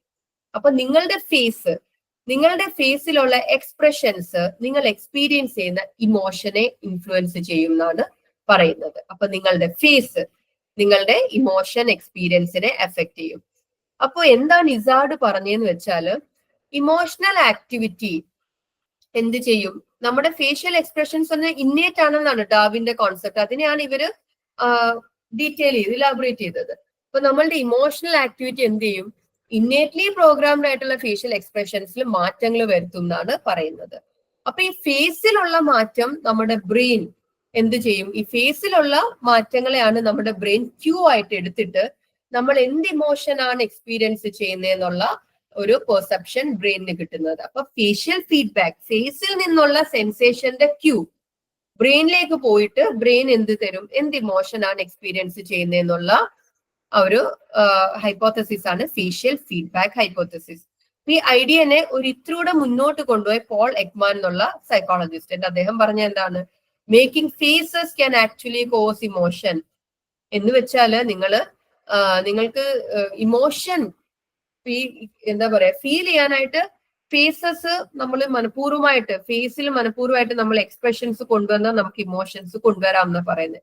ഇപ്പൊ നിങ്ങൾ ദേഷ്യം വന്നിരിക്കുമ്പോൾ നിങ്ങളൊന്ന് ചിരിക്കാൻ ശ്രമിച്ചു നോക്കൂ. നിങ്ങൾ കുറെ നേരം ചിരിക്കാൻ ശ്രമിക്കുമ്പോൾ നിങ്ങളുടെ ദേഷ്യം മാറിയിട്ട് നിങ്ങളുടെ ഇമോഷൻ മാറുന്നത് അറിയാം. അപ്പൊ ആ ഒരു കോൺസെപ്റ്റ് ആണ് ഫേഷ്യൽ ഫീഡ്ബാക്ക് ഹൈപ്പോത്തസിസ് എന്ന് പറയുന്നത്. നിങ്ങളുടെ ഫേഷ്യൽ എക്സ്പ്രഷൻ നിങ്ങളുടെ ഇമോഷനെ ഇൻഫ്ലുവൻസ് ചെയ്യും. ഈ ഒരു ഫേഷ്യൽ ഫീഡ്ബാക്ക് ഹൈപ്പോത്തസിസിന്റെ റൂട്ട് എവിടെയാണ്? ചാൾസ് ഡാർവിന്റെ തിയറിയാണ് ഫേഷ്യൽ ഫീഡ്ബാക്ക് ഹൈപ്പോത്തസിസിന്റെ ഒരു റൂട്ട് എന്ന് പറയുന്നത്. ഓക്കെ, ഇനിയും biological basis of motivation and emotion. ഞാൻ നേരത്തെ പറഞ്ഞ പോലെ തന്നെ മോട്ടിവേഷൻ നമ്മൾ ബയോളജിക്കൽ മോട്ടീവ്സ് ഓൾറെഡി നമ്മൾ ഡിസ്കസ് ചെയ്തത്. അപ്പൊ ആ ഡിഫറെന്റ് ബയോളജിക്കൽ മോട്ടീവ്സ് പറഞ്ഞ കൂട്ടത്തിൽ ബ്രെയിനിന്റെ ഏതൊക്കെ സ്ട്രക്ചേഴ്സ് ആണ് അതിൽ മീഡിയേറ്റിംഗ് റോൾ വഹിക്കുന്നത് എന്നുള്ളത് നമ്മൾ ഓൾറെഡി ഡിസ്കസ് ചെയ്ത കാര്യമാണ്. ഈ സ്ലൈഡിൽ ബേസിക്കലി നമ്മൾ ഇമോഷനില് ഇൻവോൾവ് ആയിട്ടുള്ള ബ്രെയിൻ റീജിയൻസ് ആണ് പറയുന്നത്. അപ്പൊ നമ്മൾ ഇമോഷന്റെ എക്സ്പീരിയൻസ് പറയുമ്പോൾ നമ്മൾ രണ്ട് പാർട്സ് ആണ് ഇമ്പോർട്ടന്റ് ആയിട്ട് വരുന്നത്. ഒന്ന് ബ്രെയിനും ഒന്ന് ഓട്ടോണോമിക് നെർവസ് സിസ്റ്റവും. ഈ രണ്ട് പാർട്സ് ഇമ്പോർട്ടന്റ്. കാര്യം എന്താ, നമ്മൾ ഇമോഷൻ വരുന്ന ഉടനെ നമ്മൾ ഇനിഷ്യൽ സ്ലൈഡിൽ പഠിച്ചിരുന്നു, ഫിസിയോളജിക്കൽ ആയിട്ടുള്ള ചില മാറ്റങ്ങൾ നമ്മുടെ ബോഡിയിൽ വരും. അപ്പൊ അതിൽ ഓട്ടോണോമിക് നെർവസ് സിസ്റ്റത്തിന്റെ റോൾ ഇമ്പോർട്ടന്റ് ആണ്. പിന്നെ ബ്രെയിനിൽ നമ്മൾ ഏത് ഇൻഫർമേഷൻ, ഏത് ഇമോഷനെ എങ്ങനെ പെർസീവ് ചെയ്യുന്നു, അത്തരം കാര്യങ്ങളൊക്കെയാണ് ബ്രെയിനിന്റെ ഇന്റർപ്രിട്ടേഷനിൽ വരുന്നത്. അപ്പൊ നമ്മുടെ ഓട്ടോണോമിക് നെർവസ് സിസ്റ്റത്തിന് രണ്ട് പ്രധാനപ്പെട്ട ഡിവിഷൻ ഉണ്ട്, സിമ്പത്തറ്റിക് സിസ്റ്റവും പാരാസിമ്പത്തറ്റിക് സിസ്റ്റവും. ഓക്കെ, അപ്പൊ നമ്മൾ ഒരു ഇമോഷൻ എക്സ്പീരിയൻസ് ചെയ്യുമ്പം ഒരു അറോസൽ ഉണ്ടാകും സിമ്പത്തറ്റിക് നെർവസ് സിസ്റ്റം വഴി. അതായത് നമ്മൾ ഒരു ഇമോഷൻ എക്സ്പീരിയൻസ് ചെയ്യുമ്പം നമ്മുടെ ബോഡിയിൽ ചില മാറ്റങ്ങൾ പ്രകടമാകും. നിങ്ങളുടെ ഹാർട്ട് ബീറ്റ് കൂടും, നിങ്ങളുടെ ബ്രീത്തിങ് റേറ്റ് കൂടും, നിങ്ങൾ സ്വെറ്റ് ചെയ്യാൻ തുടങ്ങും, നിങ്ങൾ ട്രെമ്പിൾ ചെയ്യാൻ തുടങ്ങും. ഇതിനെയാണ് നമ്മൾ എന്ത് വിളിക്കുന്നത്, ഫിസിയോളജിക്കൽ അറോസൽ. ഈ ഫിസിയോളജിക്കൽ അറോസലിന് കാരണം ആരാണ്, ഈ പറയുന്ന സിമ്പത്തറ്റിക് നെർവസ് സിസ്റ്റം ആണ്. എന്തിനു വേണ്ടിയിട്ടാണ് നമ്മളുടെ ഹോമിയോസ്റ്റാസിസിലുള്ള ബോഡി, ഹോമിയോസ്റ്റാസിസ് എന്ന് പറയുമ്പോൾ നമ്മുടെ ബോഡിക്കുള്ള ബാലൻസ്ഡ് അവസ്ഥയാണ്. ഈ ഹോമിയോസ്റ്റാസിസിലുള്ള ബോഡി ഫിസിയോളജിലി അറോസ്ഡ് ആകുന്നത്. അപ്പൊ ഈ സിമ്പത്തറ്റിക് സിസ്റ്റം എന്തിനു വേണ്ടിയിട്ടാണ് ഫിസിയോളജിക്കൽ അറോസൽ കൊണ്ടുവരുന്നതെന്ന് വെച്ചാൽ, നിങ്ങൾ കാം ആയിട്ട് ഒരു അവസ്ഥയിൽ ഇരുന്ന എന്തെങ്കിലും ഡേഞ്ചർ ആണ് വരുന്നതെങ്കിൽ നിങ്ങൾക്ക് ആക്ട് ചെയ്യാൻ പറ്റത്തില്ല. അപ്പൊ എന്തെങ്കിലും ഒരു എമർജൻസി ആക്ഷൻ ആണ് വേണ്ടതെങ്കിൽ അതിനുവേണ്ടി നിങ്ങളുടെ ബോഡിയെ പ്രിപ്പയർ ചെയ്യിക്കുകയാണ് സിമ്പത്തറ്റിക് സിസ്റ്റം ചെയ്യുന്നത്. ആ ആക്ഷൻ ഒന്നെങ്കിൽ ഫൈറ്റിംഗ് ആകാം, ഫ്ലീയിങ് ആകാം. ഫൈറ്റിംഗ് എന്ന് പറയുമ്പോൾ കൺഫ്രണ്ട് ചെയ്യുക, ഫ്ലീയിങ് എന്ന് പറയുമ്പോൾ ഓടിപ്പോവുക. ഓക്കെ, അപ്പൊ ഇതിനു വേണ്ടിയിട്ടാണ് ഫൈറ്റ് ഓർ ഫൈറ്റ് റെസ്പോൺസിന് വേണ്ടി ബോഡിയെ തയ്യാറാക്കുന്നതാണ് സിമ്പത്തറ്റിക് നെർവസ് സിസ്റ്റം. അപ്പൊ ഈ പാരാസിമ്പത്തറ്റിക് ബ്രാഞ്ച് എന്താണ്, ഇതിന്റെ നേർ ഓപ്പോസിറ്റ്. എന്താ അതിന്റെ നേർ ഓപ്പോസിറ്റ് ആയിരിക്കും പാരാസിമ്പത്തറ്റിക് ചെയ്യുന്നത്. അപ്പൊ സിമ്പത്തറ്റിക് ഹാർട്ട് ബീറ്റ് കൂട്ടിയെങ്കിൽ പാരാസിമ്പത്തറ്റിക് ഹാർട്ട് ബീറ്റ് കുറയ്ക്കും. ഓക്കെ, അപ്പൊ ഈ പാരാസിമ്പത്തറ്റിക് സിസ്റ്റം എന്ത് ചെയ്യും, ഈ എറോസ്ഡ് ആയിട്ടുള്ള ബോഡിനെ എന്ത് ചെയ്യും, കാം ആൻഡ് റിലാക്സ്ഡ് ആക്കും. അപ്പൊ ഈ പാരാസിമ്പത്തറ്റിക് സിസ്റ്റം എന്തിനു വേണ്ടിയിട്ടാണ് നോക്കുന്നത്, കൺസർവേഷൻ ഓഫ് ബോഡി എനർജിയാണ്. അപ്പൊ നിങ്ങളൊരു ഇമോഷനെ എക്സ്പീരിയൻസ് ചെയ്തു, ഇമോഷൻ എക്സ്പീരിയൻസ് ചെയ്യുമ്പോൾ ഫിസിയോളജിക്കൽ അറോസൽ ഉണ്ടായി. എങ്ങനെയാ ഫിസിയോളജിക്കൽ അറോസൽ ഉണ്ടായത്, സിമ്പത്തറ്റിക് ആക്ടിവേഷനിലൂടെ. ഇത് തിരിച്ച് ബോഡി ബാലൻസിലേക്ക് വരണ്ടേ, അല്ലെങ്കിൽ നിങ്ങൾക്ക് പേടി തോന്നിയപ്പോൾ ഹാർട്ട് ബീറ്റ് കൂടിയത് അങ്ങനെ അങ്ങ് ലൈഫ് ലോങ് നിൽക്കുമോ, ഇല്ല, തിരിച്ച് ഹാർട്ട് ബീറ്റ് നോർമലിലേക്ക് വരും. അതിനാരാ റെസ്പോൺസിബിൾ, പാരാസിമ്പത്തറ്റിക് നെർവസ് സിസ്റ്റം. അപ്പൊ ചില സമയത്ത് നമുക്കൊരു പാരാസിമ്പത്തറ്റിക് റീബോണ്ട് നമ്മൾ ചിലപ്പം എക്സ്പീരിയൻസ് ചെയ്തു എന്ന് വരാം. അപ്പൊ പാരാസിമ്പത്തറ്റിക് റീബോണ്ട് എന്ന് പറഞ്ഞാല് ഈ ഒരു ഇന്റൻസ് ആയിട്ട് നമ്മൾ ഇമോഷൻ എക്സ്പീരിയൻസ് ചെയ്യുമ്പോൾ തിരിച്ച് നമ്മൾ കാം ഡൗൺ ആക്കുന്ന സമയത്ത് കാം ഡൗൺ ആയി എന്ത് സംഭവിക്കാം, ചിലപ്പം വേണ്ടതിലും താഴെയായി പോകാം ബോഡി ഫങ്ഷന്. അതിനെയാണ് പാരാസിമ്പത്തറ്റിക് റീബൗണ്ട് എന്ന് പറയുന്നത്. അപ്പൊ ചിലപ്പം പാരാസിമ്പത്തറ്റിക് റീബൗണ്ട് ഒക്കെ സംഭവിക്കുമ്പോൾ മരണം വരെ സംഭവിക്കാം, സഡൻ ഡെത്ത് ഉണ്ടാകാം. ഓക്കെ, അപ്പൊ പാരാസിമ്പത്തറ്റിക് റീബൗണ്ട് എന്ന് പറയുന്നത് ഡിലേഡ് റിയാക്ഷൻ ആണ്. അപ്പൊ നമ്മളൊരു പ്രൊലോങ്ഡ് സ്ട്രെസ് എക്സ്പീരിയൻസ് ചെയ്യുന്നു എന്ന് വിചാരിക്കാം. പ്രൊലോങ്ഡ് സ്ട്രെസ് എക്സ്പീരിയൻസ് ചെയ്യുമ്പം ഇതിനെ തിരിച്ച് ഈ ഹൈറ്റൻഡ് ആയിട്ടുള്ള എല്ലാത്തിനെയും തിരിച്ച് കൊണ്ടുവരാൻ വേണ്ടിയിട്ട് ഒരു ഡിലേഡ് ആയിട്ടുള്ള ഒരു റിസൾട്ട് ആണ് വരുന്നതെങ്കിൽ എന്ത് ചെയ്യാം, പതുക്കെ ഇത് പാരാസിമ്പത്തറ്റിക് സിസ്റ്റം ഓവർ റിയാക്ട് ചെയ്തിട്ട് അൾട്ടിമേറ്റ്ലി ഒരു സഡൻ ഡെത്ത് എന്നുള്ള അവസ്ഥയിലേക്ക് പോകാം. ഇതിനെയാണ് പാരാസിമ്പത്തറ്റിക് റീബൗണ്ട് എന്ന് പറയുന്നത്.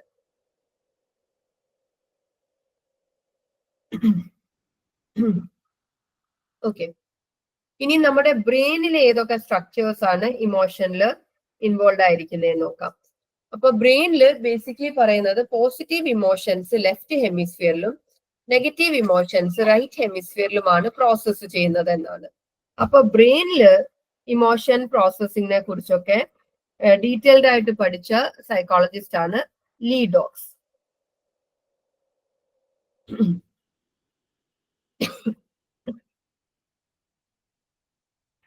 ഓക്കെ, അപ്പൊ ലീ ഡോക്സിന്റെ വർക്കിൽ നിന്നും കണ്ടെത്തിയ ഒരു കാര്യമാണ് ബ്രെയിനിൽ തന്നെ അമിഗ്ഡാല, ലിംബിക് സിസ്റ്റത്തിന്റെ പാർട്ട് ആയിട്ടുള്ള അമിഗ്ഡാല, ഇതൊരു ഇമ്പോർട്ടന്റ് സ്ട്രക്ചർ ആണ്, ഓർത്തിരിക്കണം ഇമോഷനില്. ലിംബിക് സിസ്റ്റത്തിൽ തന്നെ പാർട്ട് ആയിട്ടുള്ള അമിഗ്ഡാല ഫിയർ റെസ്പോൺസിന്, ഫിയർ എന്നുള്ള ഇമോഷന് വേണ്ടിയിട്ട് ഇൻവോൾവ് ആയിട്ടുള്ള ഒരു ബ്രെയിൻ സ്ട്രക്ചർ ആണ് അമിഗ്ഡാല. അപ്പൊ നമ്മൾ ഫിയർ റെസ്പോൺസ് വരുമ്പോൾ നമ്മൾ ക്വിക്കായിട്ട് ആക്ട് ചെയ്യണം അല്ലെ. അപ്പോൾ നമ്മൾ ഫിയർ റെസ്പോൺസസ് ഒക്കെ വരുന്ന സമയത്ത് അമിഗ്ഡാല കോർട്ടെക്സിലൂടെ അല്ലാതെ നേരെ ഇൻഫർമേഷനെ ഡയറക്ട്ലി റിസീവ് ചെയ്യും, ക്വിക്കായിട്ട് ആക്ട് ചെയ്യുകയും ചെയ്യും. അപ്പൊ അതുകൊണ്ടാണ് നമ്മൾ എന്തെങ്കിലും പൊട്ടൻഷ്യൽ ഡേഞ്ചർ വരുമ്പോൾ നമ്മൾ ക്വിക്കായിട്ട് ആക്ട് ചെയ്യും. അല്ലാതെ കോർട്ടെക്സിലൂടെ വന്ന് ബ്രെയിൻ പ്രോസസ് ചെയ്ത് അത്രയും ടൈമൊന്നും എടുക്കത്തില്ല. അപ്പൊ ഇത് അമിഗ്ഡാലയാണ് ഫിയർ റെസ്പോൺസസിൽ ഇൻവോൾവ് ആയിട്ടുള്ളത്. അപ്പൊ അമിഗ്ഡാല കൂടാതെ ചില സബ് കോർട്ടിക്കലും കോർട്ടിക്കൽ ഏരിയാസും ഒക്കെ ഇമ്പോർട്ടന്റ് ആണ് ഇമോഷണൽ ഇൻഫർമേഷനെ പ്രോസസ് ചെയ്യുന്നതിൽ. അപ്പൊ നമ്മൾ ഓൾറെഡി പറഞ്ഞു പോസിറ്റീവ് ഇമോഷൻസ് എവിടെയാ പ്രോസസ് ചെയ്യുന്നത്? ലെഫ്റ്റ് ഹെമിസ്ഫിയറിൽ. നെഗറ്റീവ് ഇമോഷൻസ് എവിടെയാ പ്രോസസ് ചെയ്യുന്നത്? റൈറ്റ് ഹെമിസ്ഫിയറിൽ. അപ്പൊ പോസിറ്റീവ് ഇമോഷൻസ് ലെഫ്റ്റ് ഫ്രോണ്ടൽ ലോബില്, ലെഫ്റ്റ് ഹെമിസ്ഫിയറിൽ തന്നെ ലെഫ്റ്റ് ഫ്രോണ്ടൽ ലോബാണ് പോസിറ്റീവ് ഇമോഷൻസ്. അപ്പൊ നമ്മുടെ ഫേഷ്യൽ എക്സ്പ്രഷനകത്തും ഒക്കെ ഈ positive emotions facial expressions right side, ബ്രെയിനിന്റെ റൈറ്റ് സൈഡ് ആണ് ഫേഷ്യൽ എക്സ്പ്രഷൻസ് ഡിറ്റക്ട് ചെയ്യുന്നത്. പോസിറ്റീവ് ഇമോഷൻസ് നമ്മുടെ ലെഫ്റ്റ് ഫ്രോണ്ടൽ ലോബും നെഗറ്റീവ് ഇമോഷൻസ് റൈറ്റ് ഫ്രോണ്ടൽ ലോബും ആണ് പ്രോസസ് ചെയ്യുന്നത്. ഓക്കെ, അപ്പൊ ഇതാണ് ബ്രെയിനും ഇമോഷനും. ഇതില് അമിഗ്ഡാലയുടെ റോള് ഓർത്തിരുന്നോളുക. Fear emotion, fear information, fear related ആയിട്ടുള്ള ഇമോഷനും അത്തരം മെമ്മറീസും ഇൻഫർമേഷനും ഒക്കെ പ്രോസസ് ചെയ്യുന്നത് ലിംബിക് സിസ്റ്റത്തിന്റെ തന്നെ പാർട്ടായിട്ടുള്ള, ലിംബിക് സ്ട്രക്ചറിന്റെ തന്നെ പാർട്ടായിട്ടുള്ള അമിഗ്ഡാലയാണ്. അപ്പൊ ഇത്രയുമാണ് ഇമോഷൻ എന്നുള്ള ഒരു കണ്ടന്റ്. ഇനി നിങ്ങൾ ആ സിലബസ് നോക്കിക്കഴിഞ്ഞാൽ സ്ട്രെസ് ആൻഡ് കോപ്പിംഗ് എന്ന് പറഞ്ഞൊരു ചെറിയ ടോപ്പിക് കൊടുത്തിട്ടുണ്ട്. ശരിക്കും നമുക്ക് മോട്ടിവേഷണൽ ഇമോഷനിൽ നിന്നും കുറച്ച് വ്യത്യസ്തമായിട്ട് ഒരു സെപ്പറേറ്റ് മൊഡ്യൂളായിട്ട് നമുക്ക് എടുക്കാവുന്ന ഒരു കണ്ടന്റ് ആണ് സ്ട്രെസ് ആൻഡ് കോപ്പിംഗ്. പക്ഷെ നിങ്ങൾക്ക് ആ മൊഡ്യൂളിൽ തന്നെ ഒരു ഒറ്റ ഇതിൽ കൊടുത്തിരിക്കുകയാണ് സ്ട്രെസ് ആൻഡ് കോപ്പിംഗ്. അങ്ങനെ കൊടുത്തത് കൊണ്ട് തന്നെ നമ്മൾ സ്ട്രെസ് എന്താണോ, ഡിഫറെന്റ് ടൈപ്സ് ഓഫ് സ്ട്രെസ് എന്താണോ, സ്ട്രെസർ എന്താണോ, നമ്മൾ അത്തരം ഡീറ്റെയിൽസിലേക്ക് പോകുന്നില്ല. സ്ട്രെസ്സിനോട് എങ്ങനെ നമുക്ക് കോപ്പ് ചെയ്യാം എന്നുള്ള ആ ഒരു പെർട്ടിക്കുലർ ഹെഡിങ്ങിലേക്ക് നമ്മൾ ഫോക്കസ് ചെയ്ത് നോക്കുകയാണ്. അപ്പൊ നിങ്ങൾക്ക് റീഡിംഗ് മെറ്റീരിയൽസ് തരുമ്പോൾ സ്ട്രെസ് റിലേറ്റഡ് ആയിട്ടുള്ള കുറച്ച് ഇൻഫർമേഷൻസ് കൂടെ ഞാൻ തരാം. നമുക്ക് സെൽഫ് റീഡിംഗിൽ തന്നെ സഫീഷ്യന്റ് ആണ്. അപ്പൊ നിങ്ങളുടെ സിലബസിൽ സ്ട്രെസ് ആൻഡ് കോപ്പിംഗ് എന്നുള്ള ടേം മാത്രം ഇൻക്ലൂഡ് ചെയ്തിട്ടുള്ളൂ. ഡീറ്റെയിൽഡ് ആയിട്ട് വേറെ എന്തൊക്കെ വേണം അങ്ങനെ സ്പെസിഫിക്കലി പറയാത്തത് കൊണ്ട് സ്ട്രെസ് എക്സ്പീരിയൻസ് ചെയ്യുമ്പം നമ്മൾ മെയിൻ ആയിട്ട് യൂസ് ചെയ്യുന്ന കോപ്പിംഗ് സ്ട്രാറ്റജീസിനെ കുറിച്ച് ഒരു 2 സ്ലൈഡിൽ സമ്മറൈസ് ചെയ്തെടുത്തിട്ടുണ്ട് ഞാൻ. അപ്പൊ കോപ്പിംഗ് എന്ന് പറഞ്ഞാൽ നമുക്ക് സ്ട്രെസ്സർ ഉണ്ടാകും. സ്ട്രെസ്സർ എന്ന് വെച്ചാൽ എന്താണ്? സ്ട്രെസ്സിന് കാരണമായ എന്തിനെ നമുക്ക് സ്ട്രെസ്സർ എന്ന് വിളിക്കാം. അപ്പൊ സ്ട്രെസ്സർ എന്താണ്? Source of stress. നമ്മൾ സിമ്പിൾ ആയിട്ട് പറഞ്ഞാല് സോഴ്സ് ഓഫ് സ്ട്രെസ് ആണ് സ്ട്രെസ്സർ. സ്ട്രെസ്സിന് കാരണമായ എന്തിനെ നമുക്ക് സ്ട്രെസ്സർ എന്ന് വിളിക്കാം.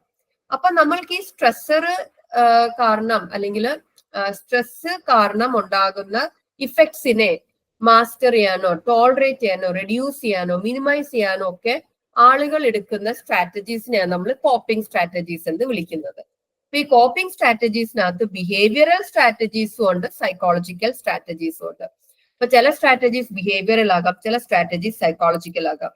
അപ്പൊ ഏത് സ്ട്രാറ്റജി നമ്മൾ യൂസ് ചെയ്യുന്നു എന്നുള്ളത് സ്ട്രെസ്സിനെ അനുസരിച്ചും സിറ്റുവേഷണൽ ഡിമാൻഡിനെ അനുസരിച്ചും നിങ്ങളുടെ കയ്യിലുള്ള റിസോഴ്സിനെ അനുസരിച്ചും പിന്നെ നിങ്ങളുടെ പേഴ്സണൽ ട്രേറ്റ്സിനെ അനുസരിച്ചും ഒക്കെ ഇരിക്കും നിങ്ങൾ ഏത് തരത്തിലെ കോപ്പിംഗ് സ്ട്രാറ്റജി ആയിരിക്കും അഡോപ്റ്റ് ചെയ്യുന്നത് എന്നുള്ളത്. അപ്പൊ ബേസിക്കലി 2 തരത്തിലെ കോപ്പിംഗ് സ്ട്രാറ്റജിയെ കുറിച്ച് ഡിഫറൻഷിയേറ്റ് ചെയ്ത് പറഞ്ഞിട്ടുണ്ട്. അത് പറഞ്ഞത് ഫോക്മാൻ ആണ്. 2 തരത്തിലെ കോപ്പിംഗ് സ്ട്രാറ്റജി ആണുള്ളത്. ഒന്ന് പ്രോബ്ലം ഫോക്കസ്ഡ് കോപ്പിങ്ങും മറ്റൊന്ന് ഇമോഷൻ ഫോക്കസ്ഡ് കോപ്പിങ്ങും. അപ്പൊ പ്രോബ്ലം ഫോക്കസ്ഡ് കോപ്പിംഗ് എന്ന് പറഞ്ഞാൽ നിങ്ങൾ ഒരു സ്ട്രെസ്ഫുൾ സിറ്റുവേഷനെ ഡീൽ ചെയ്യുമ്പം നിങ്ങൾ ആ പ്രോബ്ലത്തിനെ എന്താണോ സ്ട്രെസ്സിന്റെ സോഴ്സ് അതിനെ ഐഡന്റിഫൈ ചെയ്ത് എലിമിനേറ്റ് ചെയ്ത് അല്ലെങ്കിൽ അതിന്റെ ഇമ്പാക്ട് കുറയ്ക്കാൻ ശ്രമിക്കുമ്പോൾ നിങ്ങൾ എൻഗേജ് ചെയ്യുന്ന കോപ്പിംഗ് എന്താണ്? Problem focused coping. ഓക്കെ, അപ്പൊ നിങ്ങൾക്കൊരു പ്രശ്നമുണ്ടെങ്കിൽ ആ പ്രശ്നം എന്താന്ന് മനസ്സിലാക്കുന്നു, അതിന്റെ സോഴ്സ് എന്താന്ന് മനസ്സിലാക്കുന്നു. അപ്പൊ നിങ്ങൾ ആ സോഴ്സിനോട്, ഇപ്പൊ നിങ്ങൾക്ക് നിങ്ങളുടെ ഫ്രണ്ടുമായിട്ട് ഒരു ഇഷ്യൂ ഉണ്ട്, നിങ്ങളുടെ ഫ്രണ്ട് നിങ്ങളോട് സംസാരിക്കുന്ന രീതി നിങ്ങൾക്ക് ബുദ്ധിമുട്ടുണ്ടാക്കുന്നു. അപ്പൊ നിങ്ങൾ അവിടെ ആ ഫ്രണ്ടിനോട് സംസാരിച്ച് കമ്മ്യൂണിക്കേറ്റ് ചെയ്ത് ആ പ്രോബ്ലത്തിനെ നിങ്ങൾ ഡയറക്ട്ലി അഡ്രസ് ചെയ്യാണ്. ഇവിടെ കൺഫ്രണ്ടേഷൻ ആണ് നടക്കുന്നത്. പ്രോബ്ലം ഫോക്കസ്ഡ് കോപ്പിങ്ങിൽ എപ്പോഴും എന്താ നടക്കുന്നത്? കൺഫ്രണ്ടേഷൻ ആണ് നടക്കുന്നത്. നിങ്ങൾ അതിനെ ഡീൽ ചെയ്യാണ്, ഒളിച്ചോടുകയല്ലാണ്, നിങ്ങൾ അതിനെ ഡീൽ ചെയ്യാണ്. അപ്പൊ ഈ ഒരു കൈൻഡ് ഓഫ് കോപ്പിംഗ് ആണ് പ്രോബ്ലം ഫോക്കസ്ഡ് കോപ്പിംഗ്. ഇനി രണ്ടാമതായിട്ട് നമുക്ക് എന്തുണ്ട്? ഇമോഷൻ ഫോക്കസ്ഡ് കോപ്പിംഗ് ഉണ്ട്. ഇമോഷൻ ഫോക്കസ്ഡ് കോപ്പിങ്ങിനകത്ത് നമ്മൾ എന്ത് ചെയ്യും? ആ സ്ട്രെസ്സറിനോടുള്ള നമ്മൾ എങ്ങനെയാണോ ഫീൽ ചെയ്യുന്നത് അതിനെ നമ്മൾ ചേഞ്ച് ചെയ്യാൻ ശ്രമിക്കുന്നതാണ് ഇമോഷൻ ഫോക്കസ്ഡ് കോപ്പിംഗ്. അപ്പൊ ഇവിടെ സ്ട്രെസ്സർ കാരണം നമുക്കുള്ള ഇമോഷണൽ ഇമ്പാക്റ്റിനെ നമ്മൾ കുറയ്ക്കാൻ ശ്രമിക്കുകയാണ്. ഇപ്പൊ ഭയങ്കരമായിട്ട് വിഷമം വരുമ്പോ നമ്മളൊരു എന്താ പറയാ ഫ്രണ്ടിനെ വിളിച്ച് സംസാരിക്കുന്നു. അപ്പൊ ഫ്രണ്ടിനെ വിളിച്ച് സംസാരിക്കുമ്പോൾ നിങ്ങൾ ആ പ്രോബ്ലത്തിന്റെ സൊല്യൂഷൻ അല്ല അവിടെ തേടുന്നത്. ആ പ്രോബ്ലം കാരണം നിങ്ങൾ എക്സ്പീരിയൻസ് ചെയ്ത ഇമോഷൻസിനെ നിങ്ങൾ കുറയ്ക്കാൻ ശ്രമിക്കുക ചെയ്യുന്നത്. അതല്ലെങ്കിൽ ഹ്യൂമർ യൂസ് ചെയ്യുന്നു. അതിനെയാണ് നമ്മൾ problem focused emotion focused coping എന്ന് പറയുന്നത്. അപ്പൊ ഈ രണ്ട് കൈൻഡ് ഓഫ് കോപ്പിംഗ് സ്ട്രാറ്റജീസ് തന്നത് ആരാണ്? ഫോക്മാൻ ആണ്. ഫോക്മാന്റെ പേരാണ് കൂടുതലായിട്ട് എടുത്തു പറയുന്നത്. അപ്പോൾ രണ്ട് തരത്തിലെ കോപ്പിംഗ് ഉണ്ട്. പ്രോബ്ലം ഫോക്കസ്ഡ് കോപ്പിങ്ങും ഇമോഷൻ ഫോക്കസ്ഡ് കോപ്പിങ്ങും.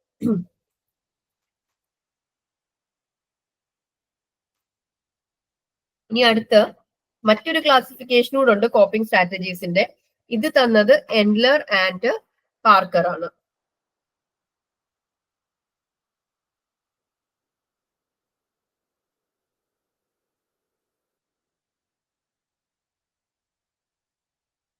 അപ്പൊ എൻഡ്ലർ ആൻഡ് പാർക്കർ പറയുന്നത് 3 തരത്തിലെ കോപ്പിംഗ് സ്ട്രാറ്റജീസ് ഉണ്ടെന്നാണ്. Task oriented strategy, emotion oriented strategy, avoidance oriented strategy.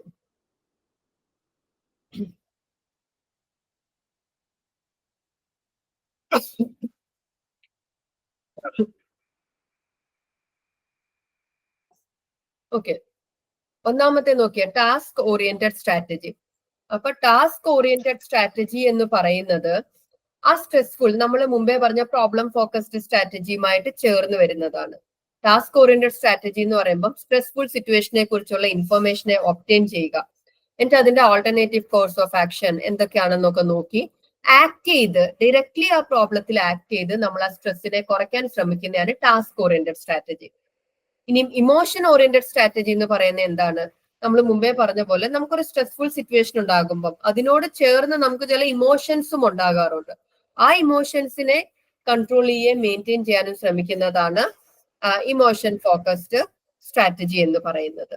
Okay, അപ്പൊ ഇവിടെ എന്താ നമ്മുടെ ഫീലിങ്സിനെ നമ്മൾ വെന്റ് ഔട്ട് ചെയ്യുക, അതല്ലെങ്കിൽ നമ്മൾ മറ്റുള്ളവരോട് സംസാരിക്കുക, ഈ പ്രോബ്ലത്തിനെ കുറിച്ച് സംസാരിച്ച് ആ ഇമോഷൻ പാർട്ടിനെ കൺട്രോൾ ചെയ്യാൻ ശ്രമിക്കുക. അതാണ് ഇമോഷൻ ഫോക്കസ്ഡ് ഓറിയന്റഡ് സ്ട്രാറ്റജി. ഇനി നമുക്ക് ഒന്നുകൂടെ ഉണ്ട് അവോയ്ഡൻസ് ഓറിയന്റഡ് സ്ട്രാറ്റജി. ഇവിടെ എന്താ, നമ്മളെ അവോയ്ഡ് ചെയ്യാണ്, ആ സിറ്റുവേഷനെ നമ്മൾ ഡിനൈ ചെയ്യുകയോ അവോയ്ഡ് ചെയ്യുകയോ ചെയ്യാണ്. അപ്പൊ ഇവിടെ നമ്മൾ എന്ത് ചെയ്യും? Conscious suppression of stressful thought ആണ്. അപ്പൊ ഇപ്പൊ നിങ്ങൾ ഒരു ഫ്രണ്ടിനെ വിളിക്കുന്നത്, അപ്പൊ നിങ്ങൾക്ക് ഒരു കൺഫ്യൂഷൻ വരാം. ഇമോഷൻ ഓറിയന്റഡ് സ്ട്രാറ്റജിയിൽ നിങ്ങൾക്ക് മറ്റൊരാളോട് സംസാരിക്കുന്നത് ഒരു സ്ട്രാറ്റജി ആക്കാം, അവോയ്ഡൻസ് ഓറിയന്റഡ് സ്ട്രാറ്റജിയിലും വരാം. അപ്പൊ അവിടെ വ്യത്യാസം വരുന്നത് എങ്ങനെയാന്ന് വെച്ചാല്, ഇപ്പൊ നിങ്ങൾ നിങ്ങളുടെ ഫ്രണ്ടിനെ വിളിച്ചിട്ട് നിങ്ങൾക്കുള്ള ഒരു പ്രോബ്ലത്തിനെ കുറിച്ച് പറഞ്ഞ് ഇമോഷണലി ഉള്ള നിങ്ങളുടെ ആ ഒരു നിങ്ങൾ എക്സ്പീരിയൻസ് ചെയ്യുന്ന ഇമോഷനെ നിങ്ങൾ കുറയ്ക്കാൻ വേണ്ടി ശ്രമിക്കുമ്പോൾ ഇമോഷൻ ഓറിയന്റഡ് സ്ട്രാറ്റജി. അവോയ്ഡൻസ് എന്ന് പറയുമ്പോൾ നിങ്ങൾ ഡിസ്റ്റർബ്ഡ് ആണ് എന്തോ പ്രോബ്ലം കൊണ്ട്, പക്ഷെ നിങ്ങൾ ഫ്രണ്ടിനെ വിളിച്ചിട്ട് ആ പ്രോബ്ലത്തിനെ കുറിച്ച് സംസാരിക്കുന്നില്ല, മറ്റു കാര്യങ്ങളെ കുറിച്ച് സംസാരിക്കുകയാണ്, നിങ്ങൾ ഇതിനെ മെന്റലി ഡൈവേർട്ട് ചെയ്യാൻ വേണ്ടിയിട്ട്. അതാണ് അവോയ്ഡൻസ് ഓറിയന്റഡ് സ്ട്രാറ്റജി. അല്ലെങ്കിൽ ഒരു പ്രോബ്ലം വരുമ്പോൾ നിങ്ങൾ മദ്യപിക്കുന്നു, ആ പ്രോബ്ലത്തിനെ കുറിച്ച് നിങ്ങൾ ചിന്തിക്കാതെ ഇരിക്കാൻ വേണ്ടി നിങ്ങൾ മദ്യപിക്കുന്നു, അല്ലെങ്കിൽ നിങ്ങൾ ടി വി കാണുന്നു, സിനിമയ്ക്ക് പോകുന്നു. അതാണ് അവോയ്ഡൻസ് ഓറിയന്റഡ് സ്ട്രാറ്റജി. മനസ്സിലാവുന്നുണ്ടെന്ന് വിശ്വസിക്കുന്നു. അപ്പൊ ഇമോഷൻ ഓറിയന്റഡ് സ്ട്രാറ്റജിയും അവോയ്ഡൻസ് ഓറിയന്റഡ് സ്ട്രാറ്റജിയും ഡിഫറൻസ് ഉണ്ട്. ഇമോഷൻ ഓറിയന്റഡ് സ്ട്രാറ്റജിയിൽ നിങ്ങളുടെ ഇമോഷനെ, സ്ട്രെസ്സർ കാരണമുള്ള നിങ്ങൾ എക്സ്പീരിയൻസ് ചെയ്ത ഇമോഷനെയാണ് അവിടെ റെഗുലേറ്റ് ചെയ്യാൻ ശ്രമിക്കുന്നത്. അവോയ്ഡൻസ് ഓറിയന്റഡ് സ്ട്രാറ്റജിയിൽ നിങ്ങൾ ആ ഒരു സ്ട്രെസ്സറിനെ ഒരു തരത്തിലും എന്താ പറയാ നിങ്ങളെ ഇൻഫ്ലുവൻസ് ചെയ്യാതിരിക്കാൻ വേണ്ടി നിങ്ങൾ കോൺഷ്യസ്ലി എഫേർട്സ് എടുക്കുന്നു, അതിനെ സപ്രസ് ചെയ്യാനോ ഒക്കെ വേണ്ടിയിട്ട്. അപ്പൊ അവിടെ ഡിനയൽ ആണ് അവിടെ കൂടുതൽ നടക്കുന്നത്. ഓക്കെ, അപ്പൊ ഇങ്ങനെ രണ്ട് തരത്തിലെ കോപ്പിംഗ് സ്ട്രാറ്റജീസ് ഉണ്ട്. ഒന്നാമതായിട്ട് ഫോക്മാൻ ആൻഡ് ലസാറസ് പറഞ്ഞൊരു രണ്ട് തരത്തിലെ കോപ്പിംഗ് സ്ട്രാറ്റജീസ് ആണ് നമ്മൾ കണ്ടത്, പ്രോബ്ലം ഫോക്കസ്ഡ് കോപ്പിങ്ങും ഇമോഷൻ ഫോക്കസ്ഡ് കോപ്പിങ്ങും. രണ്ടാമതായിട്ട് എൻഡ്ലർ ആൻഡ് പാർക്കർ പറഞ്ഞ 3 തരത്തിലെ കോപ്പിംഗ് സ്ട്രാറ്റജീസ്, അത് task oriented strategy, emotion oriented strategy and avoidance oriented strategy. Okay, ഇത്രയാണ്. ഇനിയും അടുത്തതായിട്ട് മൊഡ്യൂൾ 6 നമുക്ക് ആഡ് ഓൺ ആയിട്ട് വന്ന കണ്ടന്റ്സ് ഇത്രയുമാണ്.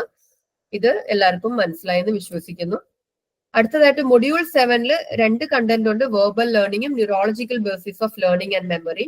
മെമ്മറി എന്നുള്ള മൊഡ്യൂൾ എടുത്തപ്പോൾ നമ്മൾ ഈ പാർട്ട് കവർ ചെയ്തിരുന്നു. അപ്പൊ ന്യൂറോളജിക്കൽ ബേസിസ് ഓഫ് മെമ്മറി പറഞ്ഞിരുന്നു. ശരിക്കും നമ്മൾ ലേണിംഗും മെമ്മറി എന്ന് പറയുന്ന റിലേറ്റഡ് ആയിട്ടുള്ള കോൺസെപ്റ്റ്. ലേണിംഗ് നടന്നു എന്ന് നമ്മൾ അറിയുന്ന എപ്പോഴാ? നമുക്കത് റീകളക്ട് ചെയ്യാൻ സാധിക്കുമ്പോഴല്ലേ. അപ്പൊ that means memory is A subset of learning എന്ന് പറയാം. അപ്പൊ അതിൽ ഞാൻ ഓൾറെഡി മെമ്മറിയുടെ മൊഡ്യൂള് പെൻഡിങ് പോർഷൻസ് കവർ ചെയ്തപ്പോൾ പറഞ്ഞിരുന്നു ന്യൂറോളജിക്കൽ ബേസിസ്, ഹിപ്പോ ക്യാമ്പസിന്റെ റോളും ലോങ് ടേം പൊട്ടൻഷിയേഷനും സിനാപ്സിൽ വരുന്ന ചേഞ്ചസും ഒക്കെ പറഞ്ഞിരുന്നു. അപ്പൊ അതിനിപ്പം വീണ്ടും എക്സ്പ്ലെയിൻ ചെയ്യുന്നില്ല.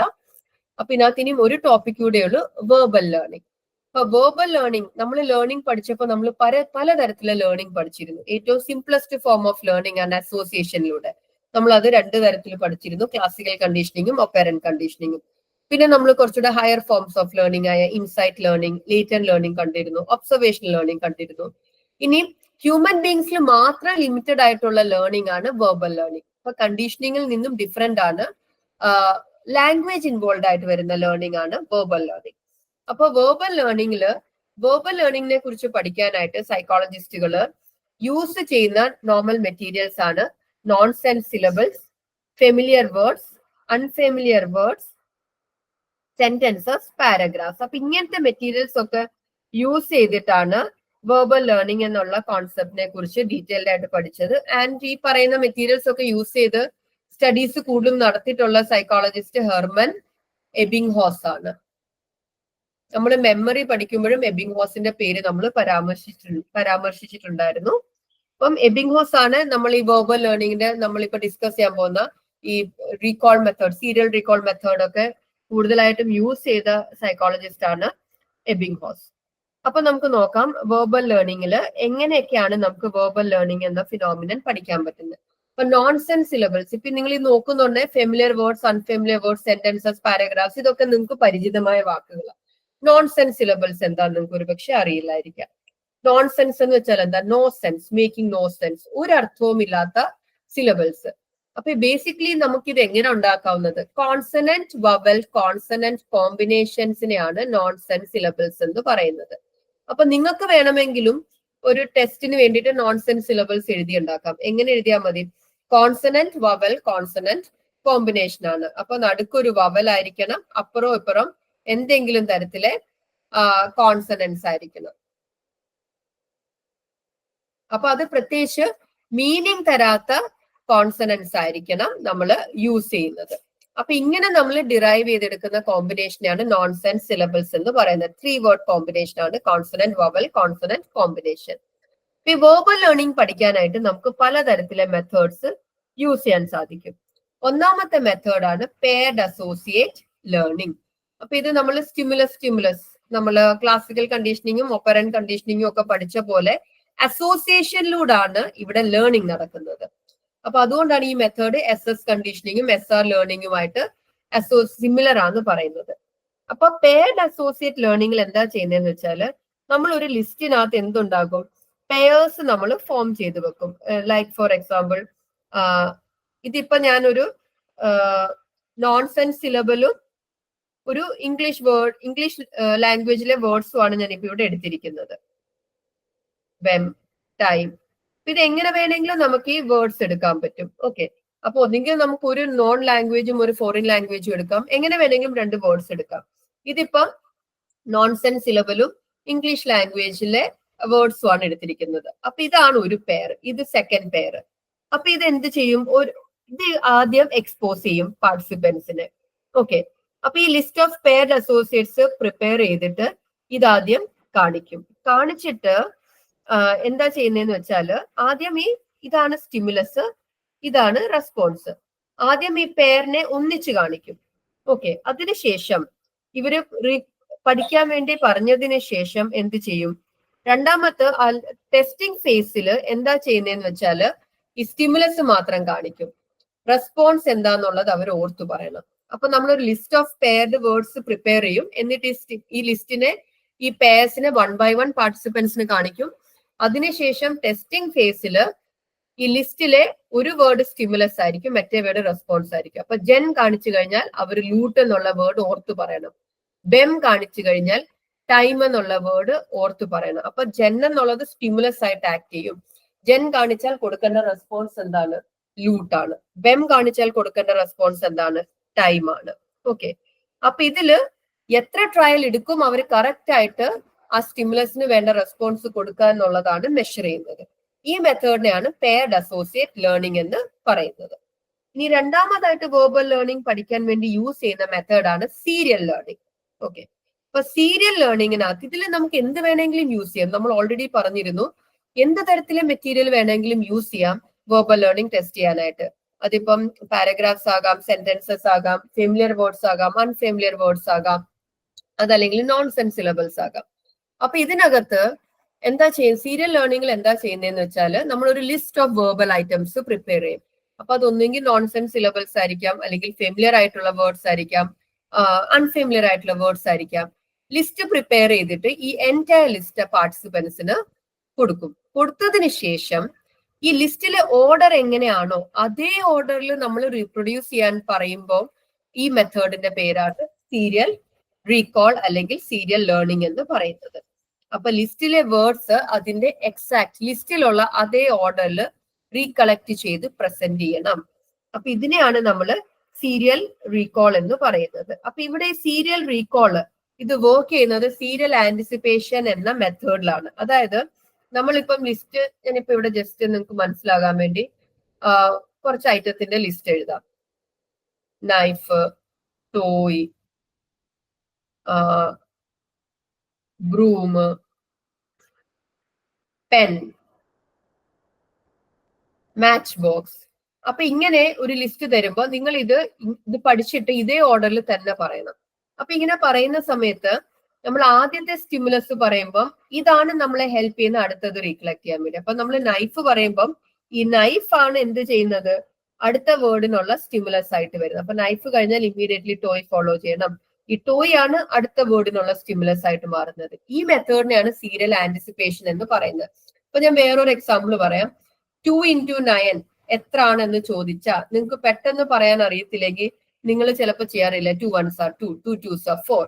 അപ്പൊ അവിടെ 2 2s are 4 എന്ന് പറഞ്ഞാൽ ഓട്ടോമാറ്റിക്കലി 2 3s എത്ര നിങ്ങൾക്ക് ഓർമ്മ വരും. 2 3s are എത്ര എന്ന് പറയുമ്പോൾ ഓട്ടോമാറ്റിക്കലി നിങ്ങൾക്ക് 2 4s are എത്ര എന്ന് വരും. ഓക്കെ, അവിടെയും എന്ത് മെത്തേഡാണ്, സീരിയൽ ആന്റിസിപ്പേഷൻ ആണ്. അപ്പൊ സീരിയൽ റീകോളിനകത്ത് first stimulus will serve as അല്ലെങ്കിൽ first item will serve as a stimulus for the second item. Second item will serve as a stimulus for the third item. ഇങ്ങനെയാണ് നമ്മൾ ഓർഡറിൽ റീകളക്ട് ചെയ്യുന്നത്. Okay, ഇനി അടുത്തതാണ് ഫ്രീ റീകോൾ. അപ്പൊ free recall serial റീകോളിന്റെ നേരെ opposite ആണ്. അവര് പഠിക്കുന്നത് വേർഡ്സ് ആദ്യം ഇതേപോലെ ഒരു ഫിക്സ്ഡ് റേറ്റ് വെച്ചിട്ട് എക്സ്പോസ് ചെയ്യും പാർട്ടിസിപ്പൻസിന് 1 at a time. ഇങ്ങനെ ഓരോ വേർഡ്സും 1 at a time ഒരു ചെറിയ ഇന്റർവെല്ലിലേക്ക് എക്സ്പോസ് ചെയ്യും. എന്റെ ലിസ്റ്റ് പ്രസന്റ് ചെയ്തതിന് ശേഷം അവർക്ക് ഇഷ്ടമുള്ള ഓർഡറിൽ അവർക്ക് ഈ വേർഡ്സ് റീകോൾ ചെയ്യാം. അപ്പൊ ഈ വേർഡ്സ് ലിസ്റ്റിലുള്ള വേർഡ്സ് റിലേറ്റഡ് ആകാം, അൺറിലേറ്റഡ് ആയിരിക്കാം. അത് ഏത് ഓർഡറിൽ വേണമെങ്കിലും റീകോൾ ചെയ്യാം. അങ്ങനെ ചെയ്യുന്ന മെത്തേഡാണ് ഫ്രീ റീകോൾ. അപ്പൊ നിർബന്ധമില്ല അതേ ഓർഡർ ഫോളോ ചെയ്യണമെന്ന്. അത്രയും ഐറ്റംസ് പറയണം, ഏത് ഓർഡറിൽ വേണമെങ്കിലും റീകോൾ ചെയ്യാം. ഈ മെത്തേഡിനെയാണ് നമ്മൾ എന്ത് പറയുന്നത്, ഫ്രീ റീകോൾ എന്ന് പറയുന്നത്. ആൻഡ് ഈ ഒരു പ്രസന്റേഷൻ പലപ്പോഴും നമ്മൾ ഒരു ട്രയൽ അല്ല പല ട്രയലാണ് ചെയ്യിക്കുന്നത്. അപ്പൊ പ്രസന്റേഷൻ ഓർഡർ മാറാം ട്രയൽസ് മാറുന്നതനുസരിച്ചിട്ട്. അപ്പൊ ഈ സ്റ്റഡീസിൽ നമ്മൾ നോക്കുമ്പോൾ ഈ ഫ്രീ റീകോളും സീരിയൽ റീകോളും ഒക്കെ നോക്കുമ്പോൾ പലപ്പോഴും ഐറ്റംസ് എൻഡിന്റെ ബിഗിനിങ്ങിലോ എൻഡിന്റെ ലിസ്റ്റിലോ ഉള്ളതായിരിക്കും കൂടുതൽ ഓർക്കാൻ എളുപ്പം എൻഡിന്റെ മിഡിലുള്ളതിനേക്കാളും. അപ്പൊ എൻഡിന്റെ ലിസ്റ്റിന്റെ എൻഡിലോ ലിസ്റ്റിന്റെ ബിഗിനിങ്ങിലോ ഉള്ള ഐറ്റംസ് ആണ് പലപ്പോഴും ഓർക്കാൻ കൂടുതൽ എളുപ്പമായിട്ടുള്ളത് മിഡിലുള്ള ഐറ്റത്തിനേക്കാൾ. ഇതിനെ സീരിയൽ പൊസിഷൻ ഇഫക്റ്റ് എന്നും പറയാറുണ്ട്. ഓക്കെ, ഇനി നമുക്ക് അടുത്തതായിട്ട് വെർബൽ ലേണിംഗിനെ ഡിറ്റർമൈൻ ചെയ്യുന്ന ഫാക്ടേഴ്സ് എന്തൊക്കെയാണ്. അപ്പൊ പ്രധാനമായിട്ടും വെർബൽ ലേണിംഗിനെ ഡിറ്റർമൈൻ ചെയ്യുന്ന 2 ഫാക്ടേഴ്സ് ആണ് നമുക്ക് പഠിക്കാനുള്ള ലിസ്റ്റിന്റെ ലെങ്ത്തും മെറ്റീരിയലിന്റെ മീനിങ് ഫുൾനെസ്സും. ഓക്കെ, അപ്പൊ നമുക്ക് കിട്ടിയ ലിസ്റ്റ് അത് ഒരുപാട് വലുതാണ്. ലിസ്റ്റിന്റെ ലെങ്ത് കൂടുതലാണെങ്കിൽ നമുക്ക് എന്ത് വേണം, കൂടുതൽ സമയം വേണം പഠിക്കാനായിട്ട്. So learning time increases with increase in length of list. Okay, അതുപോലെ തന്നെ പരസ്പരം ബന്ധമില്ലാത്ത വാക്കുകളാണ് ലിസ്റ്റിലെങ്കിൽ അപ്പോഴും നമുക്ക് എന്ത് വേണം, ലേണിംഗ് ടൈം കൂടുതൽ വേണം. അതുപോലെ തന്നെ മെറ്റീരിയൽ മീനിങ് ഫുള്ളും നമ്മൾ മീനിങ്ലെസ്സുമായ മെറ്റീരിയൽ നോക്കുമ്പോൾ മീനിങ് ഫുൾ മെറ്റീരിയൽ ആണ് നമുക്ക് പഠിക്കാനായിട്ട് കൂടുതൽ എളുപ്പം. മീനിങ്ലെസ് മെറ്റീരിയലിനേക്കാളും മീനിങ് ഉള്ള മെറ്റീരിയൽസ് എന്ത് ചെയ്യാം, നമുക്ക് കൂടുതൽ നമുക്ക് പഠിക്കാനും ഓർത്തെടുക്കാനും സാധിക്കും. ഇനിയും അതുപോലെ തന്നെ നോട്ടീസ് ചെയ്തൊരു കാര്യമാണ്, നമ്മൾ സീരിയൽ ലേണിംഗ് മെത്തേഡ് അല്ലാതെ പ്രീ റീകോൾ എന്നുള്ള അവസരം കൊടുക്കുന്ന ഉടനെ വെർബൽ ലേണിംഗ് പലപ്പോഴും ഓർഗനൈസേഷണൽ ആകാറുണ്ടെന്ന് കണ്ടിട്ടുണ്ട്. അപ്പൊ ഇതിനു വേണ്ടിയിട്ട് ആദ്യമായിട്ട് ഈ ഒരു organisation in verbal learning demonstrate ചെയ്തത് ബൗസ്ഫീൽഡ് ആണ്. അപ്പൊ ബൗസ്ഫീൽഡ് എന്താ ചെയ്തതെന്ന് വെച്ചാല് ഒരു 60 വേർഡ് ഉള്ള ഒരു ലിസ്റ്റ് പ്രിപ്പയർ ചെയ്തു. ഈ 60 വേർഡ് ഉള്ള ലിസ്റ്റിനകത്ത് 15 വേർഡ്സ് ഈച്ച് കാറ്റഗറിയിൽ നിന്ന് എടുത്തു. നെയിംസ് എന്നുള്ള കാറ്റഗറിയിൽ നിന്ന് എടുത്തു. Animals, names, animals, professions, vegetables. അപ്പൊ ഈ 4 കാറ്റഗറിയിൽ നിന്നുള്ള 15 വേർഡ്സ് എടുത്തിട്ട് മൊത്തത്തില് 60 വേർഡ് ഉള്ള ഒരു ലിസ്റ്റ് എന്ത് ചെയ്തു, ബൗസ്ഫീൽഡ് പ്രിപ്പയർ ചെയ്തു. ഓക്കെ, പക്ഷെ ഈ വേർഡ്സ് മിക്സ്ഡ് ആയിട്ടാണ്, 60 വേർഡ്സ് മിക്സ്ഡ് ആണ്. അതിൽ ഈ 60 വേർഡ്സിനകത്ത് 15 വേർഡ്സ് നെയിംസ് ആണ്, 15 വേർഡ്സ് ആനിമൽസ് ആണ്, 15 വേർഡ് പ്രൊഫഷണൽസ് ആണ്, 15 വേർഡ് വെജിറ്റബിൾസ് ആണ്. പക്ഷെ ഇത് മിക്സ് ചെയ്താണ് പാർട്ടിസിപ്പൻസിന് പ്രസന്റ് ചെയ്തത്. പ്രസന്റ് ചെയ്തതിന് ശേഷം പാർട്ടിസിപ്പൻസ് ഫ്രീ റീകോൾ ചെയ്യാനാണ് ഇൻസ്ട്രക്ഷൻ കൊടുത്തത്. ഫ്രീ റീകോൾ ആകുമ്പോൾ എന്താ പ്രത്യേകത, കാണിക്കുന്ന അതേ ഓർഡറിൽ പറയണ്ട, ഏത് ഓർഡറിൽ വേണമെങ്കിലും റീകളക്ട് ചെയ്യാം. അപ്പൊ ഈ ഫ്രീ റീകോളിന് കൊടുത്ത സമയത്ത് ഒബ്സർവ് ചെയ്തൊരു കാര്യമാണ്, ഓരോ കാറ്റഗറിയിലുള്ള വേർഡ്സ് ഒന്നിച്ചാണ് അവര് റീകളക്ട് ചെയ്തത്. അപ്പൊ നെയിംസ് വരുന്ന എല്ലാം കൂടെ അവർ ഒന്നിച്ചാണ് റീകളക്ട് ചെയ്തത്. ആനിമൽസ് വരുന്ന എല്ലാം കൂടെ അവർ ഒന്നിച്ചാണ് റീകളക്ട് ചെയ്തത്. വെജിറ്റബിൾസിന്റെ നെയിംസ് വരുന്ന വേർഡ്സ് എല്ലാം കൂടെ ഒന്നിച്ചാണ് റീകളക്ട് ചെയ്തത്. ഇതിനെയാണ് കാറ്റഗറി ക്ലസ്റ്ററിംഗ് എന്ന് വിളിക്കുന്നത്. അപ്പൊ നമ്മൾ റാൻഡം ആയിട്ടാണ് വേർഡ്സ് പ്രസന്റ് ചെയ്തത്, പക്ഷെ എന്നിട്ടും റീകോൾ ചെയ്യാവുന്ന ഫ്രീ റീകോളിന്റെ ഓപ്പർച്യൂണിറ്റി കൊടുത്തപ്പം റീകോൾ ചെയ്യുന്ന സമയത്ത് എന്ത് ചെയ്തു, കാറ്റഗറി വൈസ് ആയിട്ടാണ് പാർട്ടിസിപ്പൻസ് റീകോൾ ചെയ്തത്. അപ്പൊ ദാറ്റ് മീൻസ് നമ്മൾ വെർബൽ ലേണിംഗില് എന്താ പറയാ, ഫ്രീ റീകോളിനുള്ള ഒരു ഓപ്പർച്യൂണിറ്റി കൊടുക്കുവാണെങ്കിൽ ഓർഗനൈസേഷനിൽ അവിടെ ഉണ്ടാകാറുണ്ട്. ഓർഗനൈസ് ചെയ്തായിരിക്കും നമ്മൾ റീകോൾ ചെയ്യുന്നത്. അപ്പൊ ഈ ഓർഗനൈസേഷൻ സബ്ജക്റ്റീവ് ആകാം. അപ്പം നമ്മളുടേതായ കൺവീനിയൻസ് അനുസരിച്ച് നമ്മൾ എപ്പോഴും ഓർഗനൈസ് ചെയ്തായിരിക്കും വാക്കുകളെ റീകളക്ട് ചെയ്യുന്നത്. ഓക്കെ, അപ്പൊ ഇതിനെയാണ് കാറ്റഗറി ക്ലസ്റ്ററിംഗ് എന്ന് പറയുന്നത്. ഇത്രയുമാണ് നമുക്ക് പെൻഡിങ് ആയിട്ട്, ആഡ് ഓൺ ആയിട്ട് വന്ന ടോപ്പിക്സ്. നമ്മൾ അതെല്ലാം തന്നെ കവർ ചെയ്തിട്ടുണ്ട്. ഇനി ഇതിനെ ബേസ് ചെയ്തുകൊണ്ട് മുൻ കണ്ടിട്ടുള്ള മറ്റു പല ക്വസ്റ്റ്യൻ പേപ്പേഴ്സിലും കണ്ടിട്ടുള്ള ചില ചോദ്യങ്ങൾ ഇൻക്ലൂഡ് ചെയ്തിട്ടുണ്ട്. നമ്മൾ സയന്റിഫിക് അസിസ്റ്റന്റ് പോളിഗ്രാഫിലും സൈക്കോളജി മെയിൻ ആയിട്ട് വന്നിട്ടുള്ള 1-2 എക്സാംസിൽ കണ്ടുവന്നിട്ടുള്ള ചോദ്യങ്ങളാണ്. ഇന്ന് എടുത്ത ടോപ്പിക്കിനെ ബേസ് ചെയ്തുകൊണ്ടുള്ളതാണ്. നമ്മൾ ആ മൊഡ്യൂൾ മൊത്തത്തിൽ ബേസ് ചെയ്തുകൊണ്ടുള്ള ക്വസ്റ്റ്യൻസ് അല്ല, ഇന്ന് എടുത്ത ടോപ്പിക്കിനെ ബേസ് ചെയ്തുകൊണ്ടുള്ള ക്വസ്റ്റ്യൻസ് ആണ്. മൊഡ്യൂളിലെ ബാക്കി കണ്ടന്റ് വരുന്ന ക്വസ്റ്റ്യൻസ് ഒക്കെ നമ്മൾ ഓൾറെഡി ചെയ്തു കഴിഞ്ഞതാണ്. ഒന്നാമത്തെ ചോദ്യം നോക്കിയേ, the part of the brain which is associated with retrieval of emotionally charged events. അപ്പൊ നമ്മൾ ഇമോഷണലി ചാർജ്ഡ് ഇവന്റ്സ് ആകുമ്പോൾ ഏതാണ്, അമിഗ്ഡാലയാണ് ആൻസർ. നമ്മൾ പഠിച്ചിരുന്നല്ലേ, ഫിയർ, അതല്ലെങ്കിൽ ഇമോഷണലി ചാർജ്ഡ് ആയിട്ടുള്ള മെമ്മറീസ് ആയിക്കോട്ടെ, ഇമോഷണലി ചാർജ്ഡ് ആയിട്ടുള്ള ഇവന്റ്സ്, അതൊക്കെ ഏത് പാർട്ട് ഓഫ് ദ ബ്രെയിൻ ആണ് ഡീൽ ചെയ്യുന്നത്, അമിഗ്ഡാലയാണ്. അമിഗ്ഡാല എന്തിന്റെ പാർട്ടാ, ലിംബിക് സിസ്റ്റത്തിന്റെ പാർട്ടാണ് അമിഗ്ഡാല. അടുത്ത ചോദ്യം നോക്കിയേ, who reformulated the frustration aggression hypothesis. Options നോക്കിയേ, ബെർക്കോവിറ്റ്സ്, സെലെ, മില്ലർ, ഡൊളാർഡ്. ഞാൻ ഈ ക്വസ്റ്റ്യൻ എന്തിനാ ഇൻക്ലൂഡ് ചെയ്തതെന്ന് വെച്ചാൽ, നമ്മൾ ഫ്രസ്ട്രേഷൻ അഗ്രഷൻ ഹൈപ്പോത്തസിസ് പഠിക്കുമ്പോൾ നമ്മൾ എപ്പോഴും ഡൊളാർഡും മില്ലറും ആണ് പഠിക്കുന്നത്. ഡൊളാർഡ് ആൻഡ് മില്ലറിന്റെ ഹൈപ്പോത്തസിസ് ആയിട്ടാണ് പഠിക്കുന്നത്. അപ്പൊ നമ്മൾ ഡൊളാർഡ് എന്ന് കാണുമ്പോൾ നമ്മൾ ചാടിക്കേറി എന്ത് ചെയ്യും, ആൻസർ അങ്ങ് കൊടുക്കും. പക്ഷെ ക്വസ്റ്റ്യൻ എന്താണ്, ആ ഫ്രസ്ട്രേഷൻ അഗ്രഷൻ ഹൈപ്പോത്തസിസിനെ റീഫോർമുലേറ്റ് ചെയ്ത ആരെന്നാണ്. അപ്പൊ അവർ ഇനിഷ്യലി തന്ന ഹൈപ്പോത്തസിസിനെ റീഫോർമുലേഷൻ ചെയ്തത് ആരാണ്? എന്റെ ആൻസർ എന്താണ്, ബെർക്കോവിറ്റ്സ് ആണ്. അപ്പൊ റീഫോർമുലേറ്റ് ചെയ്തത് ആരാണ്, ബെർക്കോവിറ്റ്സ് ആണ്. ഫ്രസ്ട്രേഷൻ അഗ്രഷൻ ഹൈപ്പോത്തസിസ് ആദ്യം കൊണ്ടുവന്നത് ആരാണ്, ഡൊളാർഡ് ആണ്. ഇനി അടുത്തത്, the theory of emotion that owes a lot to Darwin's work. ഡാർവിന്റെ വർക്കിനോട് ഏറ്റവും അധികം ഇൻഫ്ലുവൻസ്ഡ് ആയിട്ട് വരുന്ന തിയറി ഏതാണ് ഇമോഷന്റെ? ആൻസർ എന്താണ്, ഫേഷ്യൽ ഫീഡ്ബാക്ക്. നമ്മൾ ഫേഷ്യൽ ഫീഡ്ബാക്ക് പഠിച്ചപ്പോഴും പറഞ്ഞിരുന്നു, ഡാർവിന്റെ തിയറി അനുസരിച്ചിട്ട് എന്താണ്, ഇന്നേറ്റ് ആണ് അല്ലെ ഫേഷ്യൽ എക്സ്പ്രഷൻസ്. അപ്പോ ആ ഒരു ഫേഷ്യൽ ഫീഡ്ബാക്ക് ഹൈപ്പോത്തസിസ് ഉള്ള തിയറി ഏറ്റവും കൂടുതൽ എന്താ പറയാ കടപ്പെട്ടിരിക്കുന്നത് ഡാർവിന്റെ എവല്യൂഷണറി അപ്രോച്ചിനോടാണ്. ഇനി അടുത്ത ക്വസ്റ്റ്യൻ നോക്കിയാൽ, the phrase I am embarrassed because my face is red is best explained by which theory of emotion? Options നോക്കിയേ, കാനൻ ബാർഡ്, ജെയിംസ് ലാങ്, സാഷർ Singer and traditional theory of emotion. അപ്പൊ ഇവിടെ phrase എന്താണ്? I am embarrassed. അപ്പൊ embarrassed എന്ന് പറയുന്ന ഇമോഷൻ. എന്തുകൊണ്ടാ എംബാരസ്ഡ് ആയിരിക്കുന്നത്? Because my face is red. എന്റെ മുഖം ചുവന്നിരിക്കുന്നത് കൊണ്ട്. അപ്പൊ ആദ്യം എന്താ വന്നത്? മുഖം ചുവക്കാന്നുള്ളതാ. അപ്പൊ ഫിസിയോളജിക്കൽ റെസ്പോൺസ് ആണ് ആദ്യം വന്നത്. അത് കാരണം ഇമോഷൻ ഉണ്ടായി. അങ്ങനെ വരുമ്പോ അത് ഏത് തിയറിയാണ്? ജെയിംസ് ലാങ്ങിന്റെ തിയറി. ജെയിംസ് ലാങ്ങിന്റെ തിയറി അനുസരിച്ചിട്ട് ആദ്യം ഫിസിയോളജിക്കൽ റെസ്പോൺസ് വരുന്നു, അതിനുശേഷം നമ്മൾ ഇമോഷനെ എക്സ്പീരിയൻസ് ചെയ്യുന്നു. So the correct answer is James Lange theory. ഇതോടുകൂടി നമ്മൾ module 6 and 7 pending portions cover ചെയ്തു. സോ നിങ്ങൾ കേട്ടു നോക്കുക, സെഷൻ കേട്ടു നോക്കുക. ഡൗട്ട്സ് ഉണ്ടെങ്കിൽ ചോദിക്കാം.